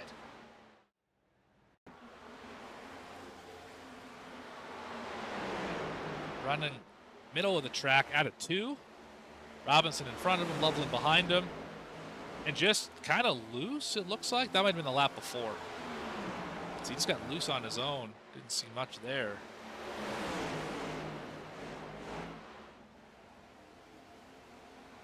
They're fighting hard up here for sure, or were fighting hard up here for sure.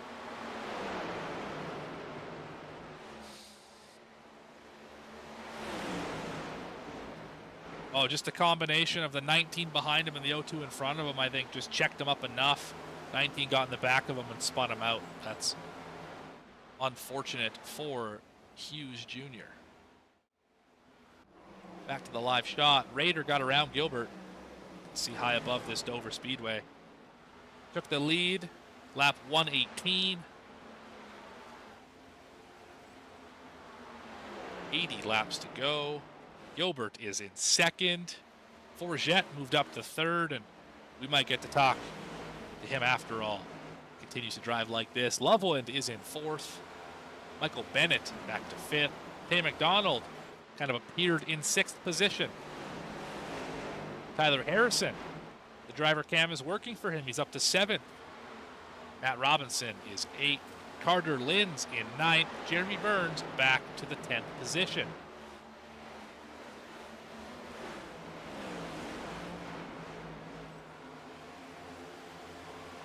11th is Grant Thorpe. Missed a cue there. 13th is, or 12th is Justice Murphy. 13th is Picklesheimer. Hudgens is in 14th. Orlando Jr. is 15th. 16th is Fike. Haven't really talked about him tonight.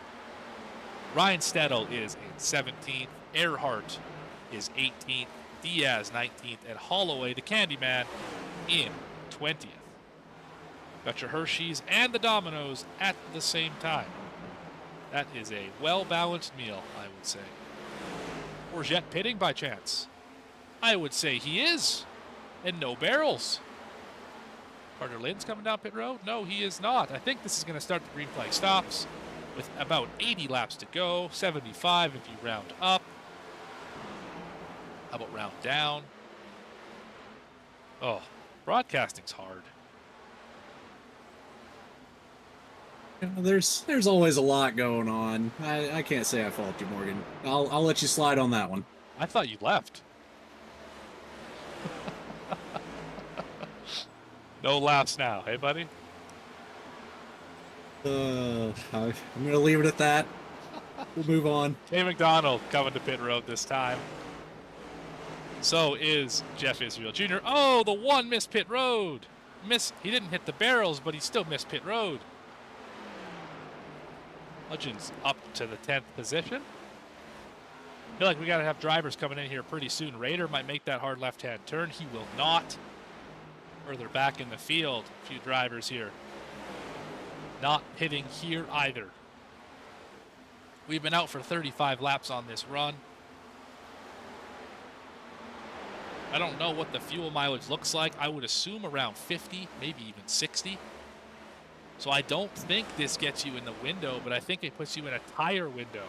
Just watch off the front bumper how fast that 19 is on the new tires. As Alex Forget is driving away from your leader. Raiders' last lap, 24.3. Forget's last lap, 23.1. That's 1.2 seconds per lap that the 19 is faster. That might force the hand of some of these other drivers. Matt Robinson finally makes it to pit road. Bennett gets passed by Harrison, who is working his way through the field. He's up to the 4th position under this pit cycle. 70 laps to go. Morgan, do you think these guys were thinking about the name of the race as they were coming in for that green flag pit stop? I would think you have to be, because Loveland is off the pace here. Not sure what happened to the 02. He might have pitted. I don't know what happened to the 02, but he is a little, off the pace, I would say. He's third, still running third. Just, they caught him a lot faster than I expected. Yes, I would think you are trying to avoid the barrel, certainly. There is the 48 on pit road. Because those barrels, you hit them with the nose, that will end your day. Scattered pit stops to this point. Each driver who pit has gone down 2 laps. Only Bresnock, Forget, and McGeorge have made that first one back. McDonald can't be that far behind. In fact, there he is, leader right in front of him. Now Dave McDonald is 1 lap down. Travis Gilbert is on pit road. There he is in the 22. Hit from, I believe, the top 5. See what happens to the 22. 2.3 second lead for Raider. He's on a Sunday cruise. Loveland hitting pit road. Ryan Stedel not hitting pit road. Lighting the Candyman. Some good battles throughout this pack right now. This is just outside the top 10 in 11th and 12th. Gilbert and Orlando Jr. Carter Linds maybe making pit road. There he is. So is Harrison. Those 2 drivers electing to come down for 4 fresh Goodyear tires and some Sunoco fuel. As well as Orlando and Ryan Stedel all coming in this time. What do you think, Logan? Are you a pit early or pit late kind of driver? It kind of all depends on the track. Dover, with my limited experience, I would have to say probably try to split the difference.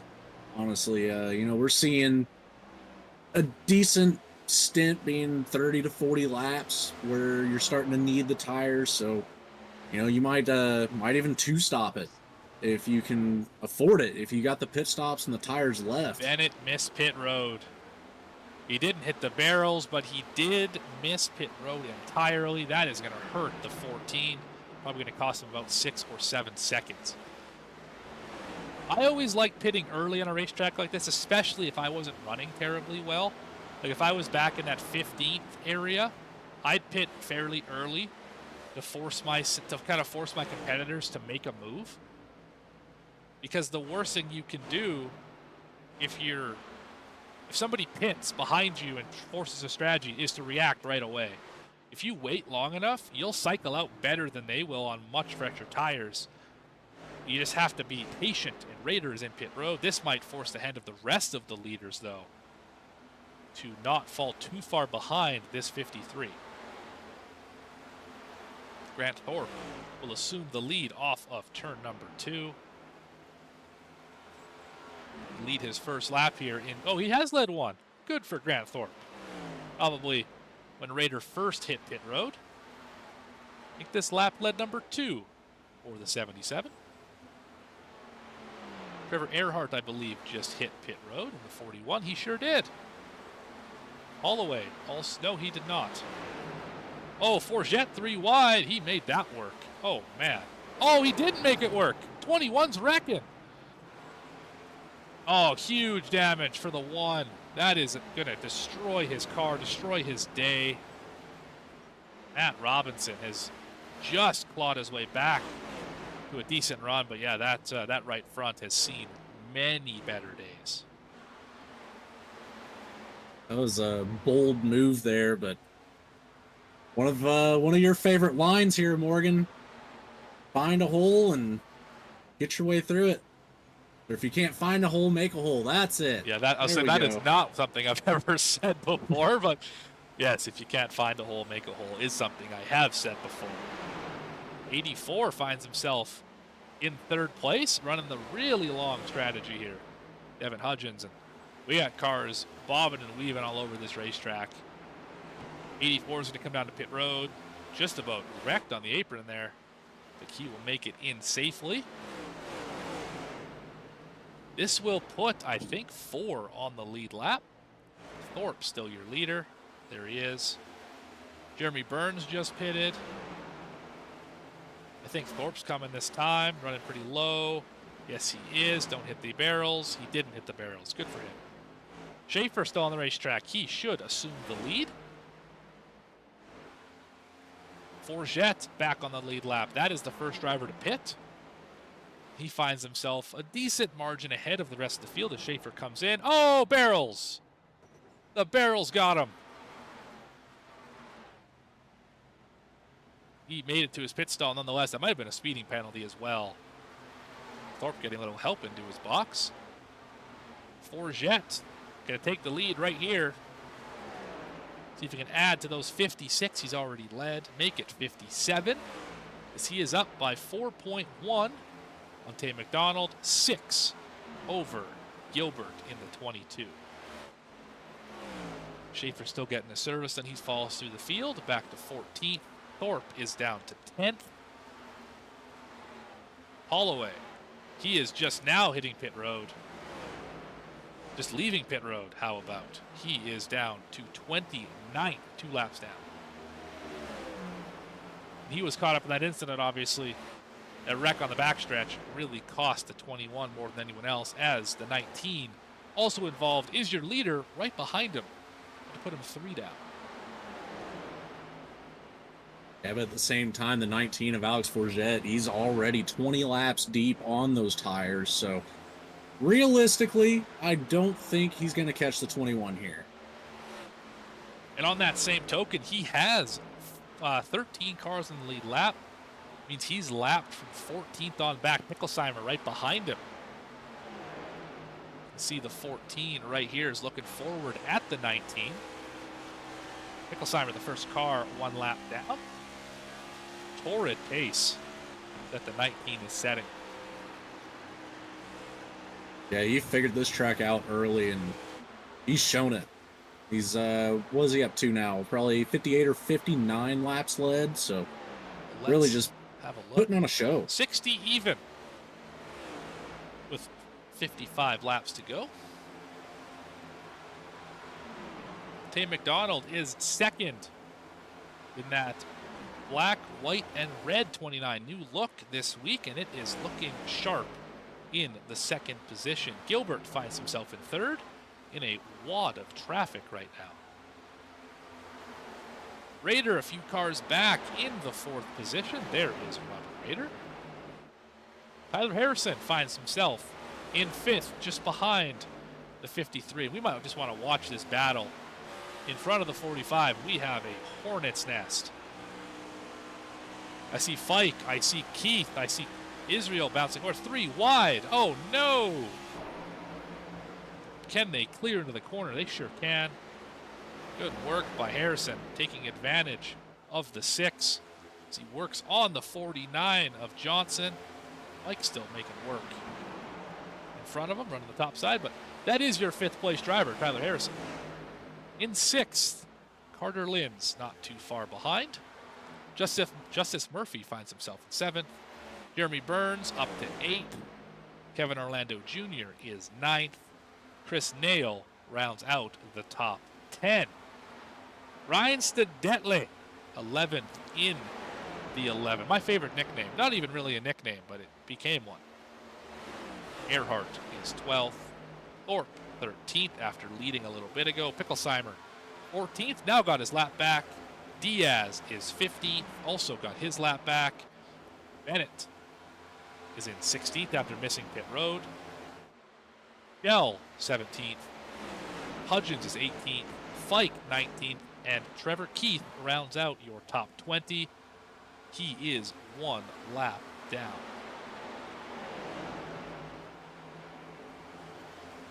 Well, the lead between 1st and 2nd hasn't really changed.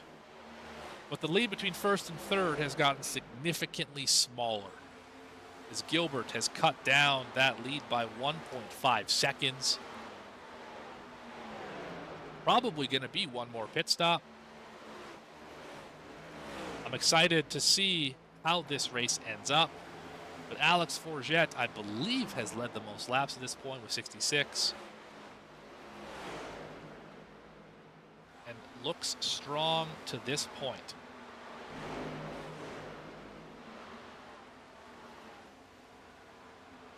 Morgan, just like I say about any other race, though, all it takes is one caution. restack this field. Something can happen. It's too early to say that anybody's got it locked in, that's for sure. That is absolutely true, as we just about get door contact between those cars. Are all running for position, actually. That's second place. Oh, we are wrecking. We're up was the 49. And that's Tay McDonald behind him.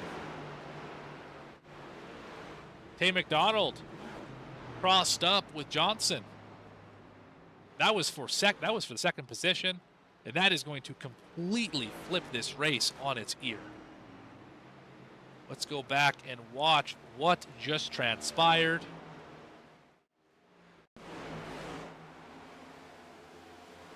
Blimp cam 3 wide. That's second place, those 3 cars side by side. I don't think the 22 knew he was there. Tay went way high, and I don't know if Johnson definitely didn't know that Tay was there. Just crossed over his nose. And really not much damage to speak of for either driver, just the track position and strategy damage is what I would call the result of that incident. But this is going to be a feeding frenzy on pit road. Only 45 laps to go.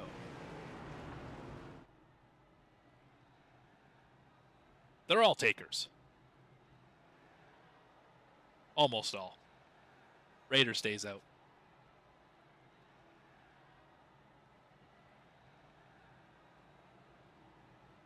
Which strategy do you like more? Staying out here or pitting here? I almost feel like you have to pit here. You know, this runs the potential. If we see another good green flag run like we've seen a couple times this race, there's the potential this goes to the end. So to put yourself in a position where you don't have another caution, you have to green flag pit. You know, a lot of these guys are already 15 to 25 lap old tires, and it's that's an odd call in my eyes to not come down pit road under caution here. You also have to remember we've only got 4 sets laying in pit road. That was the 4th time most of these drivers have hit pit road, some of them 6 times. So if you took tires every time, you got no tires left. No reason to come back down pit road. As well, by not pitting, you keep a few more drivers trapped 1 lap down by virtue of wave around rules and all that. Not sure if that was the plan or if Robert Raider just wanted to see his good buddy Jeremy Burns up on the front row again. Hard to say. At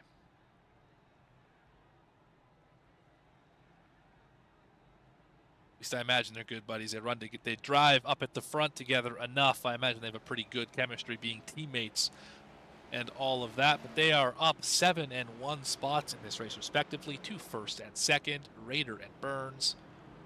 Murphy, Erhardt, Reinstedel, the cream is rising to the top. We've seen all these drivers run very well this season.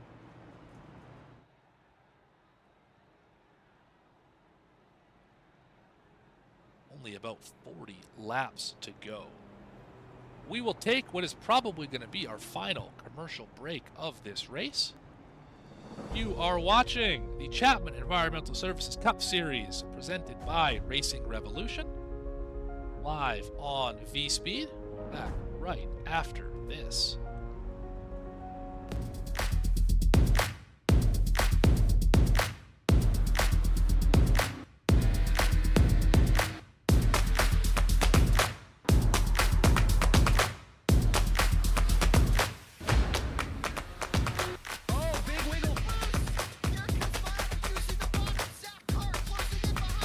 Here comes Milo, big run out of 4. He's going to be there. Tristan Martin's there. Cannot count out to 37. Oh!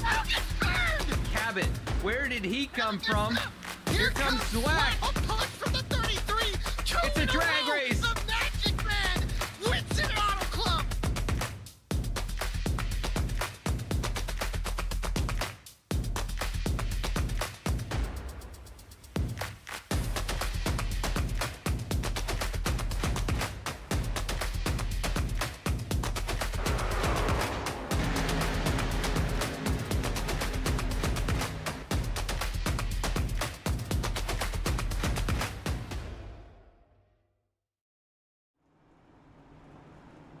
Back live at Dover. Thank you for joining us here live on V-Speed. I'm Morgan Cook alongside Logan Threlkeld. About 40 laps to go here at the Monster Mile. Raider currently leads Justice Murphy, Jeremy Burns, and Trevor Erhardt. Just had a caution after a long green flag run. This puts the race kind of on its ear. We're going to see who's got that short run speed to the end. Raider brings him into the restart zone. Great launch by Element X Racing as they both clear on the inside. I have to say there's probably some communication on that restart. I would think so. Nonetheless, Carter Linz finds his way up to third. Oh, big hit for Murphy on the outside wall. Going to lose him a couple spots. Forget makes a move. He's going to go for third place here.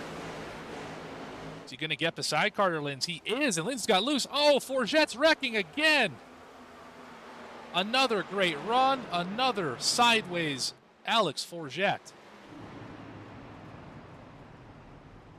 This guy cannot catch a break.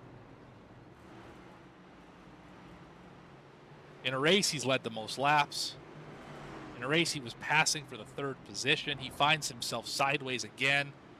Let's go back and have a look.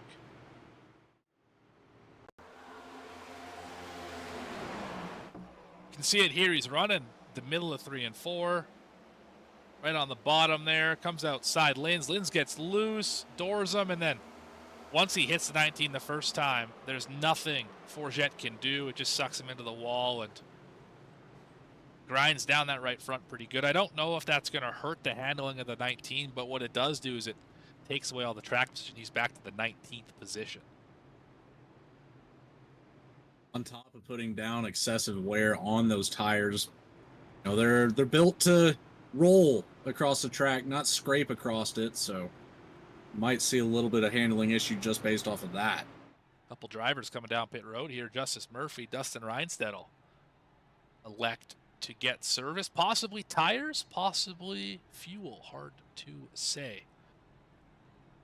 Little pit strategy update for those of you who don't have a pen and paper at home right now. Keeping track of all this. Raider, Burns, Erhardt, 25 or so laps on their tires. Grant Thorpe, Kevin Orlando Jr., 4th and 5th, 6 laps since they last pitted for, I believe, fuel for Thorpe and tires for Orlando, 2 tires. 24-lap-old tires on Kyle Diaz when he was on pit road last. Then a bunch of drivers who had looks like 2 tire stops. Picklesheimer, Harrison, Nail, McDonald, Bennett, Forget up to 13th again. And then Justice Murphy just pitted. Loveland is on 30-lap-old tires trying to salvage something. Hudgens, Fike, Reinstettel, Keith, Shell. Those are the drivers who just pitted. Everyone else is a lap down. I think that sums it up okay. Yeah, I would have to agree. Now we're under 40 laps to go. What kind of Dover facts you got for me, Logan? Oh, I've got some good ones in store for you. So, one of the coolest things about Dover, in my opinion, it's hosted over half a century of NASCAR Cup Series races, and it's only one of 10 tracks to ever host over 100 Cup Series races. That's a whole lot of time spent going in circles here, and it's a gruesome one. You know, like we talked about earlier, it's called the Monster for a reason, but you know, it's a huge attraction, and people really seem to enjoy this place, and I can't say I blame them. It's really fun to watch races on here, but personally, I'm not going to spend a whole lot of time on track here. I wonder what other tracks cracked that top 10. Daytona, Talladega for sure. I would imagine Bristol. Atlanta's got to be on that list. Charlotte's got to be on that list. Martinsville most definitely, since it was here since the very beginning. I think Richmond, Michigan. That might be 9 actually. Yeah, I think you at least checked off 7 off the list for sure. You'll have to get me a definite count on what those other 10 tracks or those other tracks are. I am curious, of course, being a big NASCAR fan myself, but Raider takes the inside, so does Burns. A little wall contact for the 9. That's going to jump Erhardt from 4th, 3rd, how about, to 2nd on this restart, give him a better shot. As long as he can keep that black, white, and gold machine pointed in the right direction. That has been an issue tonight on restarts. Really easy to break loose. Gonna go back racing with about 35 laps to go. Looking forward to how this race shakes out. We have moved from long run to kind of middle run. Not a short run, not a long run. You got to be good at both in this case. Might see some comers and goers here in the final 35 laps. Raider, once again, is under control of this restart. Erhardt to his outside. We're going to see get that jump into turn number 1. Rolling into the restart zone. What is the 9th time tonight, and big jump on the inside. Oh, and Raider missed a shift too. That is going to hurt the run of Burns, who's 3 wide into turn number 1. Teammate plan gone wrong. Erhardt fighting back on the top side, got loose out of turn 2. Gilbert trying to make a move on Thorpe. That restart looked so good, and then it went, oh, he's going to turn him. 22 just about got back into the 77, just about turned him. And Gilbert all the way back to the 18th, 19th position.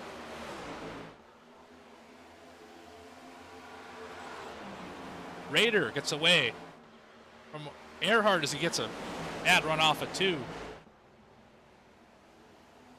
These guys are driving the wheels off of it right now, just trying to gain those positions. Top 3 single file out. Burns first car on the outside. Erhardt and Harrison big time in the fence.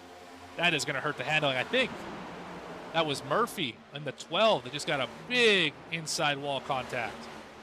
He did, and that has destroyed the left front. You can see it not pointing in the right direction. Might be a day ender for the 12. Forget, I think, just had an issue as well.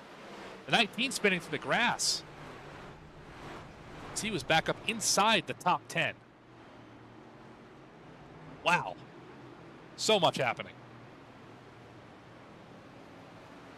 Oh, the turns table, Morgan. Here's the 19.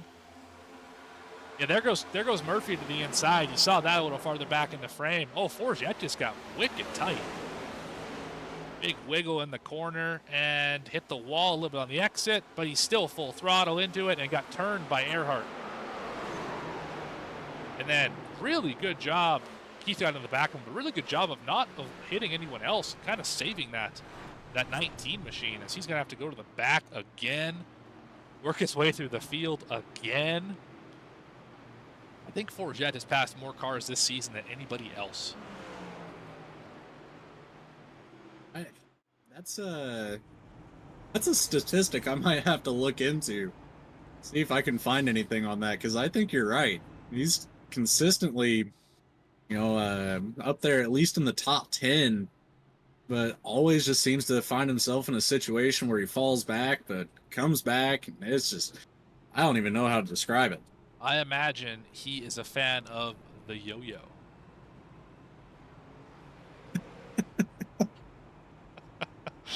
Up and down. Every time. That's just how that 19 is. It seems he qualifies well, has an issue, falls back to the 20s, works his way all the way back up to the top 5, just to get caught up in something again. It's just such a difficult season for the 19. Has yet to have a podium so far this year, and it doesn't look like it'll happen today, as he is in the 20th position, for last car on the lead lap, getting some pretty decent right front damage repaired on that 19. But 30 laps to go here at Dover. Kevin Orlando Jr. leads. The EVITER TONNEAUX, I think. 200.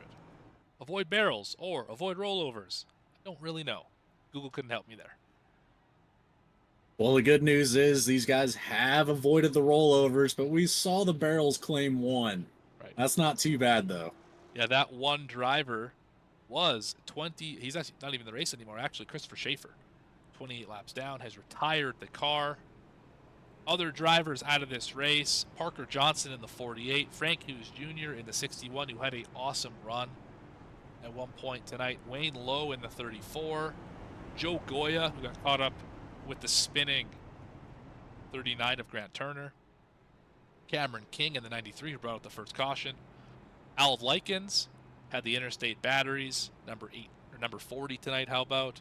And then the 18 of Sirkovich will finish many laps down, 146 to this point. He will finish in 38th.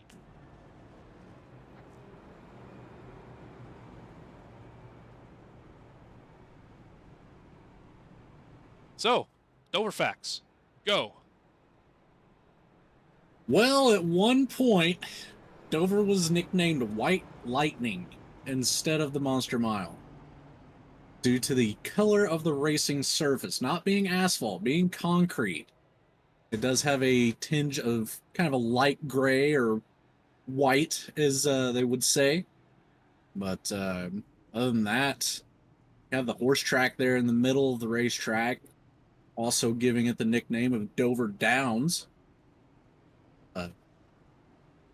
Realistically, there's a long list of Dover facts, so you could go on for probably hours.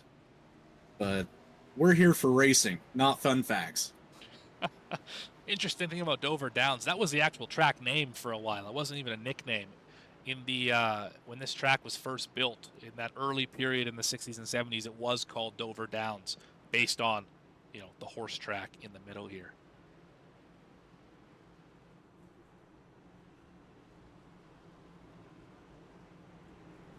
Here we are rolling into turn 3, under 30 to go. Kevin Orlando Jr. going to bring it back to the start-finish line for what will be the 10th restart of the night with 11 lead changes. We might even see 12 into turn 1. Rader and Burns had to make pit stops. They're further back in the field. New group at the front, and they are off. Good start for the 77. Best start the outside has had all night long. Side by side into turn number 1. 27 is going to squeak ahead here. Claim the lead as they are fighting farther back in the field. Rader's going to go all the way to the bottom. Elevator move on the 11. Burns got stuck in traffic. He's up on the top side. He's going to lose a lot of spots compared to this 53. One car way down to the inside. That's the 02. He is okay. That was Loveland going to lose a handful of spots. The battle right now is on for the 11th position. Erhardt goes way high. Trying to get that good run off the corner. He's going to get one. Going to pass one, maybe 2 cars. These restarts are wild here. Michael Bennett, after missing pit road, has found his way back into the top 10. He is in the 8th position.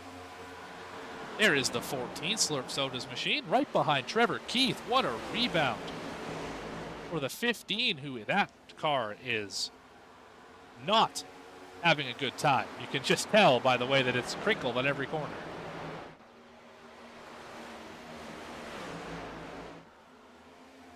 But Orlando, Thorpe, and McDonald, 1, 2, 3, slowly pulling away from Picklesheimer. This race has been turned on its head multiple times. A lot of drivers that I had almost written off earlier in the race, or just either not having the speed or not being in the position. Well, I was wrong about a lot of drivers, including this 43. Found his way up into the top 5, and Tay McDonald trying to make a move on the 77. Didn't Tay McDonald find himself pushing a car down the front stretch? He's going to put the 77 almost in the wall. Big time tight off the corner for Tay. He will go grab the second spot. Yeah, I do believe you're right about McDonald kind of pushing one of those guys down there. I can't remember who it was, but I do recall him getting mixed up in something earlier. I think it was the 49 of Daryl Johnson. In fact, he was pushing down the front stretch. I think that was actually the caution that turned this race on its ear. I think that was the one where ended that long 30, 40 lap run with all the green flag pit stops.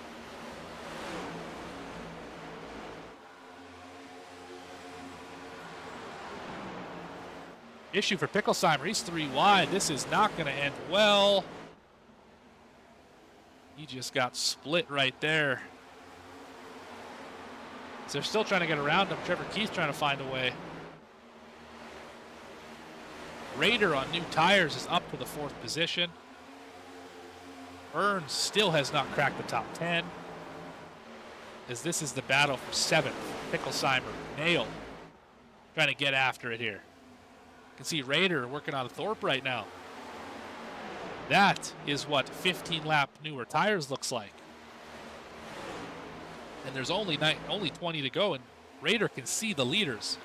As Nail gets the wall again off the corner. We are fighting hard back here in the back half of the top 10. Caution is out. Is that the 58 maybe? Resnock by chance? Let's see if we can find out what happened here to cause our 11th caution of the evening.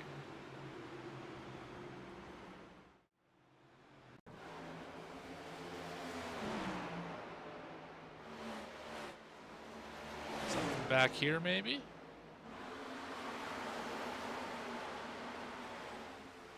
This racing looks a little dicey to me. I could be wrong about that. I don't see. Oh, there it is right there. That is, I believe that is the 49. It sure is the 49. Johnson. Let's go back and see what happened to him. Racing with the Candyman, Holloway.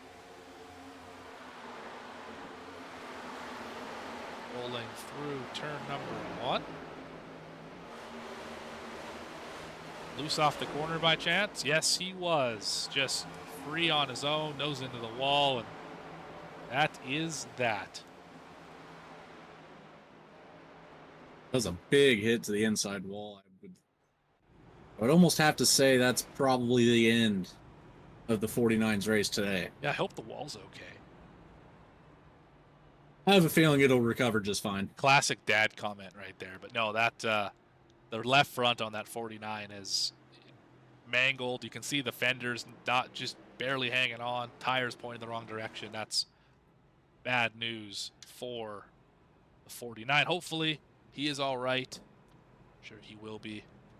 Car maybe not. We will get restarted. 15 laps to go, 14 laps to go. Basically, green flag dash. What do you do here? Do you pit? Do you stay out? I think you have to stay out if you're in the top 8. I think everyone Forget and behind might consider coming to pit road. Looks like there's no takers quite yet. I don't think anyone's going to pit this time. So I think it's, oh, we do have a few drivers on pit road. I see, oh, we are on the lap cars pitting now. McGeorge, Bresnock. Pit road. Including Caleb Gilbert, who has had a rough night, down 17 laps to the leader. Matt Robinson is down 20. 28th, 29th are the last 2 cars running in this race. Got to commend them for sticking with it, even though they are double-digit laps down. Justice Murphy is 8 down. Grant Turner is 6 down. And this guy's been battling all day after spinning on his own and then getting collected in the middle of the backstretch. Michael Call is also 6 laps down. He had that spin into turn 3. Resnock is 2 down. McGeorge also 2 down. So is Holloway, the Candyman. Look at that 21. Daryl Johnson, 1 down. Only car 1 lap down. That might be okay if the left front wasn't pointed in the absolute wrong direction. That car is going to be very darty for the 49. You know what darty means by chance, Logan? Well, I would have to guess. I'm not entirely positive, but very quick to respond in certain situations. That is correct. Darty, if I'm not mistaken, is a dirt racing term for having too much toe in. When you lift the left front tire off the ground and then it drops back down on the ground, if it's towed in, you might find it trying to move up the racetrack ever so slightly, a little harder to control. You typically toe out in a dirt car, modified, for example. I believe that is where the term darty comes from, when you have the tires pointed inwards too far. It does make sense. But with all that being said, we're down the backstretch. Pacing for hopefully the last time. This would be restart number 11. Track temp is cooling down a little bit. We are taking a high line through the corner here, and they have really slowed up the field. Orlando and Raider have. Raiders going to start on the top side. So we got some drivers on fresh tires who are ready to make something happen.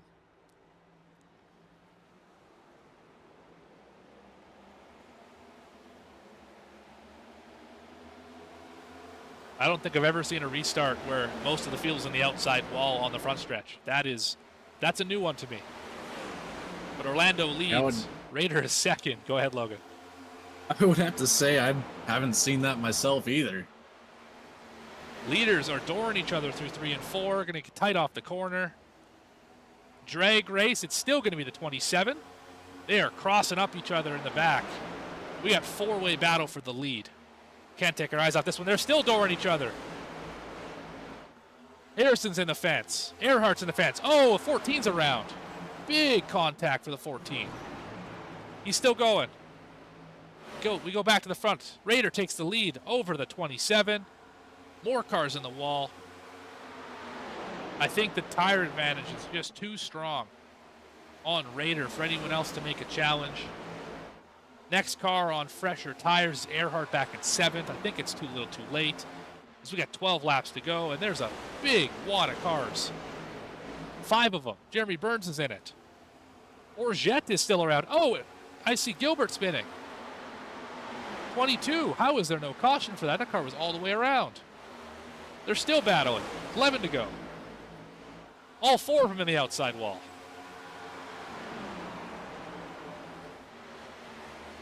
About to be 3 wide here. Maybe not. Oh, 26 is going to spin it all the way around. That might be a caution. Early, that's a caution. There it is. Yep, that's There the it caution. There should have been at least 3 cautions on that run. That was unreal. The 26 is going to get it righted. He will fall back to the 19th position. That's going to give this driver, Daryl Johnson, his lap back. Even though that car can't turn worth anything, he still has a chance. Raider took over the lead. Let's go back and have a look at Diaz. We saw it live, but let's go back anyway and see if we can figure out why 26 spun around the way it did.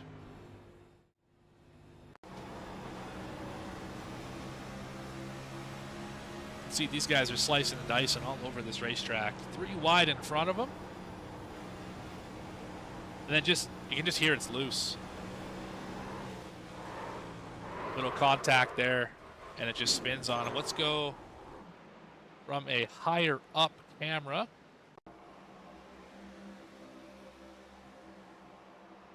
See the 3 wide in front of him. Picklesheimer on the outside. And yeah, just hits the apron a little bit, gets loose, and can't quite save it, snaps it around. Minimal damage, I think. Maybe 20, 30 seconds of damage. I think he'll be okay. Especially if there's only 9 laps to go. He'll be just fine in that regard. Yeah, it looked like he might have got into the back end of that car in front of him just enough to kind of unsettle that front suspension, even though it looked like he might have saved that. It was just enough contact to not allow it to happen that time. And these cars have so much front weight that if you start sliding towards the right, it's unsavable. You cannot keep it from driving to the right and laying down all across the right front tire. It's one of, in my opinion, the fatal flaws of these cars. Trying to save them is, especially on shorter tracks like this, you just cannot keep it from veering to the right.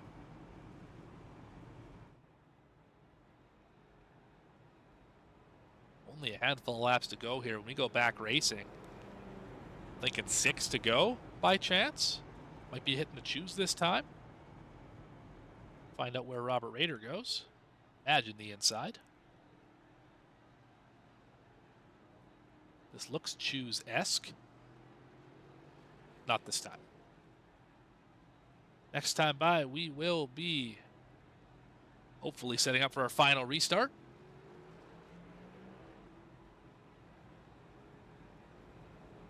I think we have time for one more Dover track fact. Oh, let's see. I believe it was 1969 was the first year they started racing here. First winner for that race being Richard Petty. And then later on in the year, another series running, AJ Foyt claiming the first win in 1969 as well. Series that he ran. That is a long time ago. Like Yes. I said earlier, over half a century of racing here at Dover. 100 different cup races, so quite a bit of time here on this track. This is one of the few tracks that has had two dates for the majority of its existence. Martinsville's another one, Daytona obviously, but a lot of racetracks have, especially recently in the last 10 or so years, have seen their dates go down to one. You know, Atlanta for a while only had one date. Kentucky was added to the schedule at that point in time. Texas has gone down to one date. Orlando takes the top here. Last second move. Might gain him a spot, hard to say. That might be the move that puts him in position to win, but I wouldn't look away from this sixth place driver. Alex Forget has gone to the front again. And I think if this 19 has any kind of quality restart here, he is going to find himself hunting for a top 3 spot. I think he wants to talk to us real bad at the race he named, so he can finally, someone can say it correctly. Because I think I'm 0 for 6 or so tonight on trying to say how this race is supposed to be pronounced. So, see if the 19 can get up here.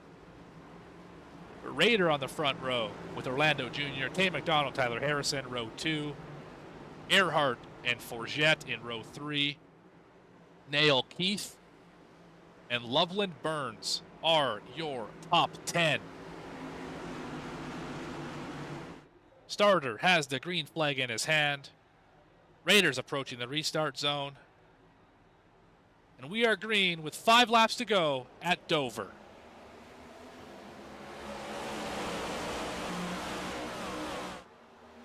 Raider with a big jump into turn 1. He is going to clear easily. Tay McDonald's going to slide into second position. You saw that 19 slide into the 4th position already. Yeah, Forget is going for it. He's only got 5 laps to go to get up to the podium position, which is right in front of him. He can taste it. There's a Starry joke in there somewhere. We don't need it. Giannis makes enough of those. 3 wide potentially for second place. Forget's got 3rd. Gonna dive it in there. He might just go grab 2nd. Away from Orlando. He does. Top 5, 6 singled out. First battle here, Loveland and Nail. Burns on fresh tires is not too far behind this. Thorpe has had a great run all night in the 77. He is around. They split Nail. Thorpe up to the 9th position. Burns is 8th. Erhardt and Harrison. Oh, there goes Picklesheimer. Little help from the 10. Rebounds. 3 laps to go for Raider. Forget. Where did Forget come from? They're on the same tires. I didn't even realize that.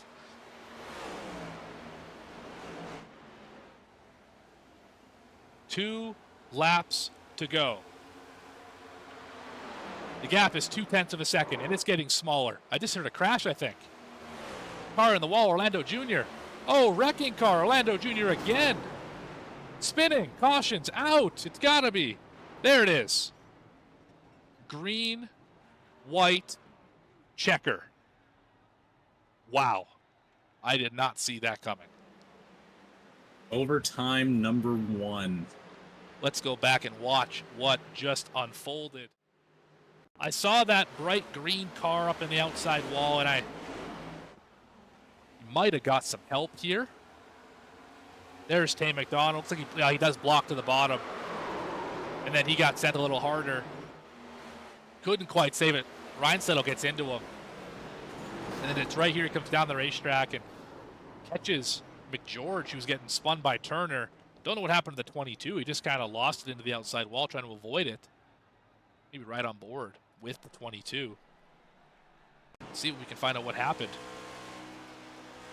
This is the lap beforehand, but we are going to set up for what is going to be a fantastic finish. Forget fighting to get himself locked into the playoffs, and Raider looking for win number 3, which I believe would tie him with Jeremy Burns for the most this season. You see the wrecks happening in front of him. And then I don't think he realized there's a car right there, tries to turn away from it and ends up pounding the outside wall for the 22. That caution came out kind of late, so maybe he was thinking that it wasn't going to come out, and didn't seem like he slowed down too much at all. Well, I think what happened is he had slowed down, and then he saw everyone was righted and sped back up, only to find a sliding 27 right in his lap, and that is less than ideal, I would say. I've been there. I've done that. That is not what you want.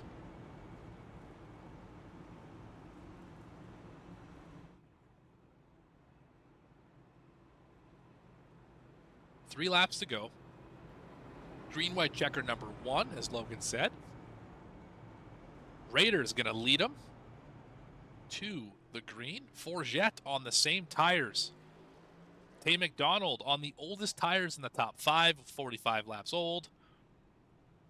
Raider, Forget, Loveland, and Erhardt all have 14-lap newer rubber on their machine. Grant Thorpe actually has the newest tires in the top 10. Only 20 laps old, so no wonder that 77 is moving so fast right now. Unfortunately, I think it might be too little too late with only 3 laps to go, but I have seen green-white checkers where the 9th place car is the leader by turn 1. Obviously, that being at Richmond. Kevin Harvick was that driver. Crazier things have happened. I've also seen the 10th place driver on the white flag win the race. Original Rebels Racing League race 1 this season at Daytona. That happened. So what I'm trying to say, and Logan said it earlier, not over till it's over, and you have no idea what to expect. That's the best thing about racing, in my opinion, Morgan. It's no matter how you look at it, how you try to spin it, it's always anybody's race. In stick and ball sports, you get points. You can gain a lead. And that lead stays. They don't take away points. When you throw an interception, they don't just remove 6 from the board. In racing, you may gain a lead, but that lead is to go away so quickly, like it did for the 53, like it has for so many drivers today. We are going to find out in mere laps, mere moments as they're doubled up. Pace lights out on the pace car. Does Raider have enough to hold off the hard charging Alex Forget? Can Loveland make something happen? How is Tay McDonald going to fare on those older tires? Tyler Harrison's got fresh tires as well. Scratch there. Erhardt has fresh tires. Harrison does not have fresh tires. So discrepancy in row 3. Newest tires belong to Thorpe in row 4 alongside with Nail, who has old tires. What will happen? I'm interested to see how Forget handles this restart. We talked about it earlier, having that high line as the second place car. It's difficult. So we'll see how he pulls this off. Hanging back right here, and Raider caught him sleeping. Raider's going to get a big jump. That's 2 car lengths, 3 car lengths into turn 1. And there's only 4 corners to go. Loveland on the outside. He's going to try and get the 4th position from Erhardt. But the battle's on for the lead as Forget drives it in incredibly deep. It's down to under 2/10. The white flag is out. Presented by Erhardt Homes. Love where you live.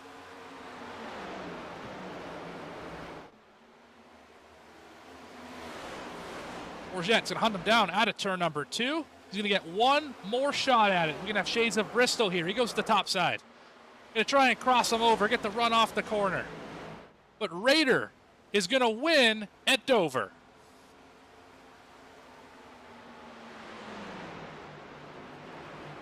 To lead an even 50 laps tonight. 1 quarter of this race. I believe second only to the driver who finished right behind him, Alex Forget. And how did those drivers fare that I was talking about? Tay McDonald squeaks home in the 3rd position. Thorpe moved up to 4th. Loveland, Erhardt, Harrison, your top 7. So new tires, old tires didn't really matter on that short run, but Robert Raider is going to be your winner tonight. Going to get the good picture here. And triple burnouts, I think, are in order for your podium finishers. Congratulations to your top 3. And we will talk to them not too terribly long from now, right after we take a quick commercial break. Be back with the rest of your post-race show. You have been watching Chapman Environmental Services Cup Series live on V-Speed, presented by Racing Revolution. Back right after this. Chapman's been around for 32, almost 33 years. It's a great company. We've built it from 10 people not all that long ago to 32 people today. We continue to grow. We're hiring people all the time. If there's one thing that I could do, like before my time is up at Chapman, it is making sure that we've built a company that will stand the test of time. And my goal as the current owner of the company, or one of the owners of the company, is to ensure that we can pass the ownership of the organization on to the next generation of people coming up the ranks today.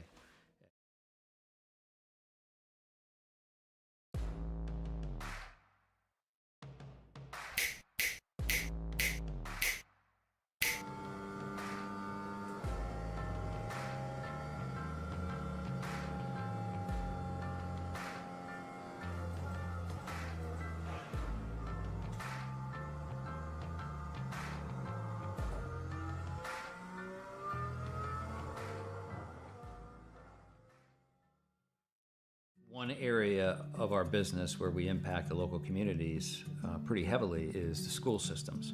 So we work for school systems all over the northern part of the state of New Jersey.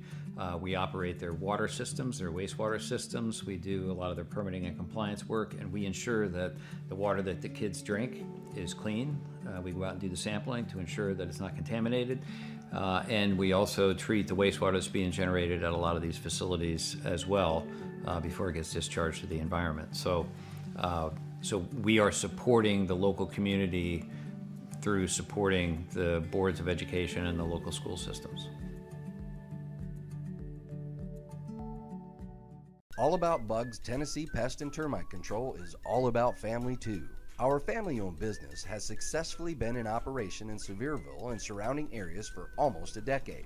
Especially during these times, a pest-free home is necessary for a sustainable, disease-free home or business. Our services include residential, rental, commercial, hotel, motel, cabins, you name it. Free quotes and inspections for new customers, and most of our services are contract-free. Our All About Bugs Tennessee family is devoted to delivering the best possible pest control service with a friendly smile. Contact us at 865-453-5574 today. If it's bugging you, you should be bugging us.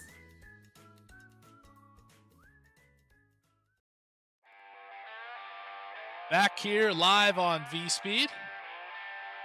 You just caught a thriller. 200 laps here at Dover. 13 cautions, 12 lead changes. The final one, Robert Rader taking over the lead and not looking back. He will win tonight at Dover for what I think is his third win of the season. Second, third, something like that. Multi-win season for last year's champion. Alex Forget with a inspired run up to second. Tay McDonald will finish third tonight. Grant Thorpe will finish in fourth on the freshest tires, exactly where he started. Loveland finished in fifth. Good run for him. Erhardt in sixth in that black and white machine. Harrison in seventh, up 6 spots where he started. Chris Nail, big mover, up 15. A lot of eights, finishing eighth.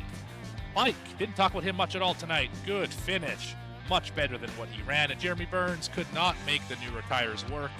He finishes in the 10th position. Coming in 11th, Jeffrey Israel Jr. in the 6th car. Behind him, Daryl Johnson coming in 12th. Kyle Diaz in 13th position. Followed closely behind by Dylan Picklesheimer in the 43.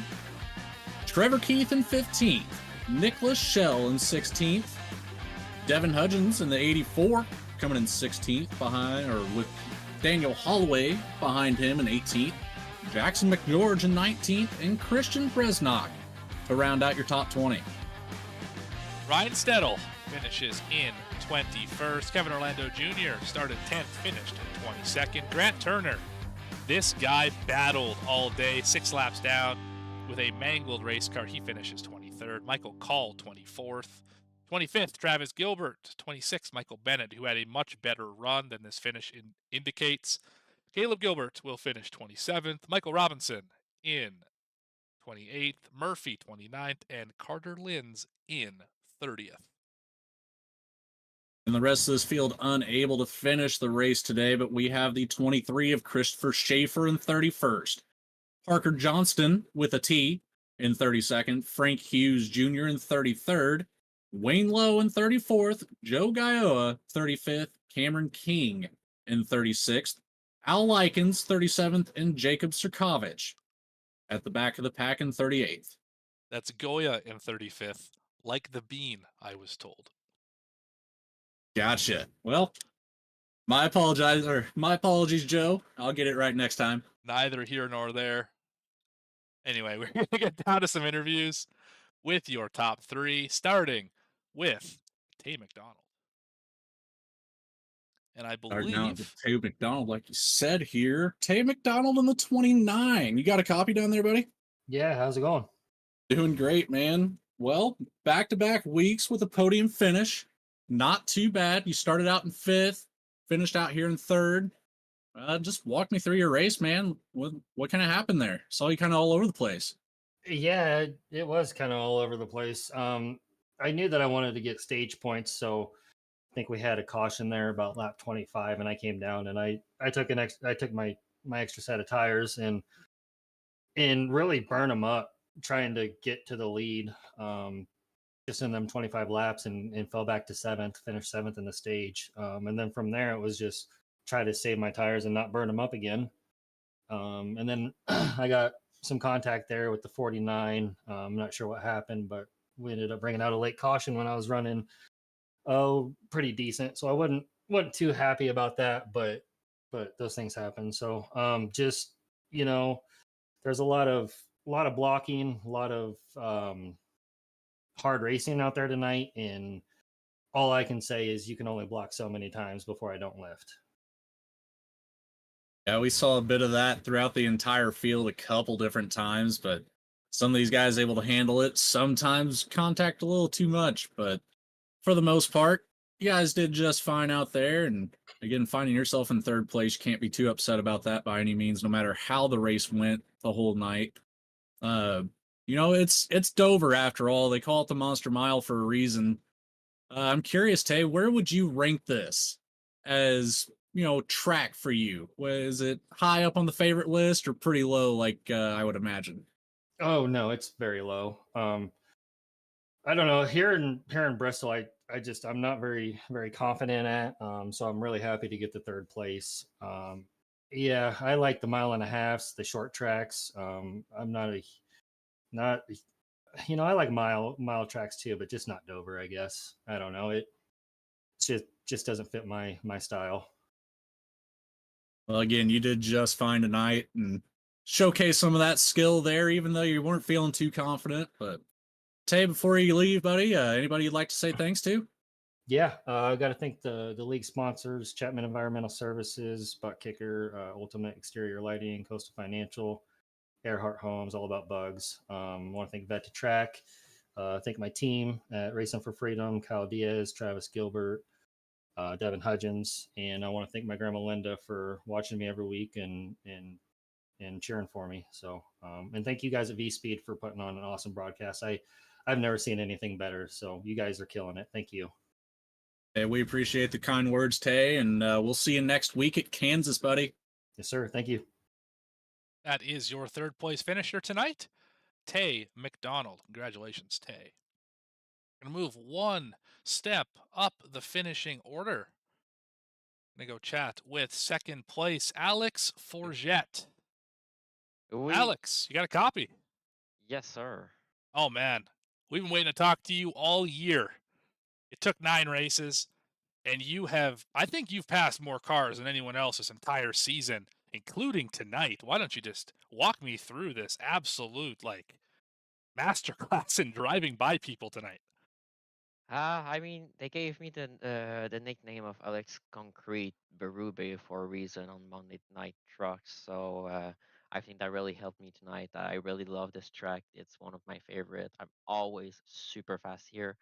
So obviously, getting the pole was a really good indication of where I was gonna be and how fast I was.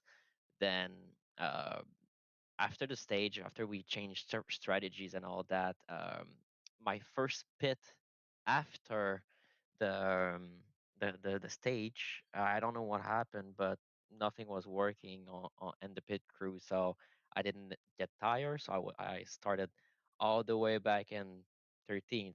I made my way up front.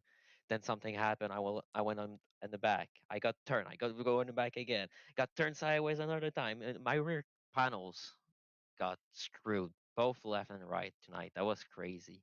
But in the end, I think this raw speed that I have was just enough to get me to Rob's ass. But I never got the chance to get to him on the restart, sadly. Yeah, obviously, Concrete Alex or Alex Concrete, or however you said that, is Alex definitely Concrete Berube. definitely correct. I mean, you were just unreal at Bristol as well before that late contact with the 53 put you in the outside wall. But regardless, you were very fast here tonight. And from one Canadian to another, why don't you help me out with how you pronounce this race name tonight? It's avoid the barrels in French, so it's éviter les tonneaux. There you have it. That is your race name tonight. When I typed in Google Translate, it gave me avoid barrel and also avoid rollover, which is also apt for a place like Dover. Don't want to roll over Yes, either. I don't know how yes. Google got there, but No, we use tonneau in both yeah, in both sense. Yeah. fantastic. What a language. Anyway, why don't you tell me who you want to thank or shout out your first podium of the season here in the Chapman uh, Environmental Services Cup Series? I want to thank QDC for helping me through these tough moments. It's always there to help me. Obviously, you have to consult with regulation and all that. Take care of your body, but it still helps me a lot through those difficult times. But there's also my beautiful girlfriend and my best friend. They always watch the race and always root for me and hope that I get a good result. They're all those those couple of bad place that I finished in the last couple of weeks, they were so disappointed with it, and they were there keeping me up and keeping my head into the race and all that. So I really got to thank them and my teammates. My teammates. Bennett, especially tonight, was really helpful. When he got out of his car, he got in as a spotter for me and was really helpful for the last 20-ish laps. So I really need to thank my teammates for always helping me out through these times and finally getting some good results. It sounds like you got a good support system in place. That's great to hear. And you looking forward to Kansas next week? Yes, sir. I think starting from tonight, Dover, and then the Coco race that will come after that, until we hit a road course or something like that, I'm gonna be good. So I'm gonna be looking forward every track for now on. Well, you heard it here. Hot streak started for the 19 machine, but that is your second place finisher, Alex Forget Berube. Merci beaucoup. More French. Fantastic. Yes, sir. All right. Congratulations, and Thank you. we'll see you next week. Yes, sir. All right. That is your second place finisher. We've only got one left, and it is your winner, familiar face, Robert Rader. You got a copy? I got you. Well, you had a good buddy, Alex, behind you there. No history on concrete tracks between you two, right? None at all. What were you thinking when he was barreling down on you, both on the last run and after that final last restart? What was going through your mind as the leader? Well, I was hoping the car would go faster because, I mean, I was probably third or fourth on actual raw pace, and I don't know if I'm just lucky or stupid or smart or what, but strategy worked out for me to put me in position to give it a chance. And then, I know Alex had come down in pit after me. He'd had fresher tires and he'd been faster than me all race, so I felt okay when we were on the green flag run, getting ready to come to the white, or whatever that was, right at the end of regulation. Felt pretty good about that. We just had good momentum in the car and everything, and I felt like it was going to be all right there. Once the caution came out, we were going to have the restart. I was like, all right, now he's going to be right with me. And, he and I disagree over what had happened at Bristol, so I wouldn't have been surprised if he could get close enough to just move me out the way. But, fortunately, he just kept just far enough ahead of him so he couldn't do it, and I don't think he was going to anyway. He raced me really clean there, so really appreciate that out of Alex, and I just lucky to end up in the right spot with the right tires at the right time, I guess.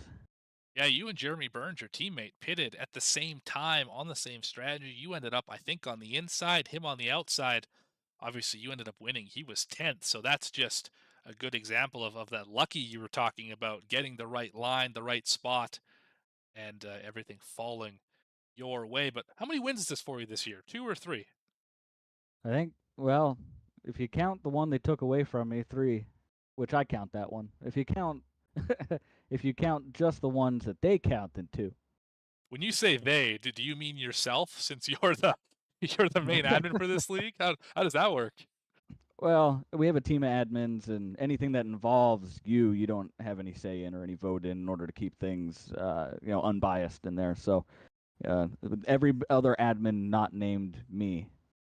But it's all right. It's nice to come back, and I mean, it's been fast everywhere that we've gone. Just had trouble, really bad trouble at a couple of tracks, like Dega last week. I think I wrecked twice in the first 12 laps and just said I'll go watch hockey instead. Yeah, I'm just poking fun. I realize I got a great team of admins here, Racing Revolution and the Chapman Environmental I don't know Services about Cup great Series. team. A couple of them are all right. All right. Well, whatever you say. Whatever you say. If it's on the broadcast, it's true. We've already established that. But obviously, you're showing you have the pace. Last year's champion. I did get that right this time, winning a handful of races already to start the season. What do you have in store for us for the rest of the year? Hopefully, more winning races. Hopefully, more being the fastest car. I don't think that was really the case tonight, but I mean, some of these guys like James Loveland and Alex Berube, those guys are just super fast on the concrete tracks. I don't know what they're doing. I just can't figure it out. But there's a good stretch of tracks coming up here that are a little more technical. I feel like kind of fit in my wheelhouse. And yeah, should be fun. Looking forward to Kansas. I think I have really good track record at Kansas, so should be good. Right on. Well, before we bid you adieu for Kansas, anyone you want to shout out? Maybe that admin team that you just dunked on. Yeah, shout out to the awesome admin team for everything that they do. Big shout out to Chapman Environmental Services for sponsoring my team, my car, the league as well, so we can have your broadcast there at V-Speed. We appreciate them. We got a big, long list of sponsors, Buttkicker, All About Bugs, Erhardt, whatever they're calling it this year. I think it's Erhardt Homes. Yeah, that's right. Okay. And I'm probably forgetting somebody, but Coastal Financial. And big shout out to Alex for sponsoring the race tonight. I know that was French for Don't Hit the Barrels. I heard through the grapevine somebody might have caught the barrels, Morgan. Is that That is true? correct. There was That's phenomenal. one person who caught the barrels. That is correct. Did you go back and watch it in slow-mo? Not in slow-mo, as we were racing. We did get a good shot of those barrels, though. We got a good one. That's fantastic. I really appreciate that of you guys. Great job as always. Not a surprise. Yes, thank you, and great job to you as well, obviously, winning this race. That is the winner at Dover tonight. I'm not going to say the race name. Robert Rader. Thank you. All right, well, that is going to do it for our post-race show. You have been watching the Chapman Environmental Services Cup Series, live on V-Speed, presented by Racing Revolution. Don't forget to join us next week as the Chapman Environmental Services Cup Series goes to Kansas for the 10th race of the season on May the 8th, 8:30 p.m. Eastern Time here on V-Speed, as we bring you flag-to-flag coverage all season long. If you enjoyed tonight's race, be sure to click that like and subscribe to the channel so you never miss a single race, as we have more and more content throughout the week. If you're still wanting racing, the Overtake iRacing League is live right now. For everyone here at V-Speed, Adam Baker, Eddie Smith, Bradley Cooper, and my co-commentator, Logan Threlkeld, I've been Morgan Cook. Have a great evening, thank you, and good night. Chapman's been around for 32, almost 33 years. It's a great company. We've built it from 10 people not all that long ago to 32 people today. We continue to grow. We're hiring people all the time. If there's one thing that I could do, like before my time is up at Chapman, it is making sure that we've built a company that will stand the test of time. And my goal as the current owner of the company, or one of the owners of the company, is to ensure that we can pass the ownership of the organization on to the next generation of people coming up the ranks today.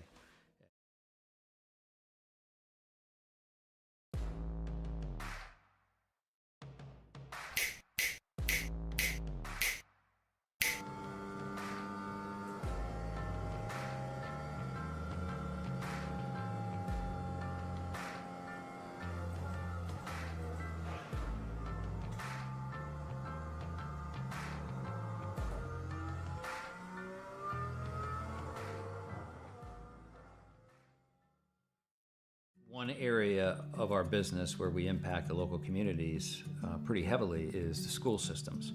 So we work for school systems all over the northern part of the state of New Jersey. We operate their water systems, their wastewater systems. We do a lot of their permitting and compliance work, and we ensure that the water that the kids drink is clean. We go out and do the sampling to ensure that it's not contaminated. And we also treat the wastewater that's being generated at a lot of these facilities as well before it gets discharged to the environment. So we are supporting the local community through supporting the boards of education and the local school systems. All About Bugs Tennessee Pest and Termite Control is all about family too. Our family-owned business has successfully been in operation in Sevierville and surrounding areas for almost a decade. Especially during these times, a pest-free home is necessary for a sustainable, disease-free home or business. Our services include residential, rental, commercial, hotel, motel, cabins, you name it. Free quotes and inspections for new customers, and most of our services are contract-free. Our All About Bugs Tennessee family is devoted to delivering the best possible pest control service with a friendly smile. Contact us at 865-453-5574 today. If it's bugging you, you should be bugging us.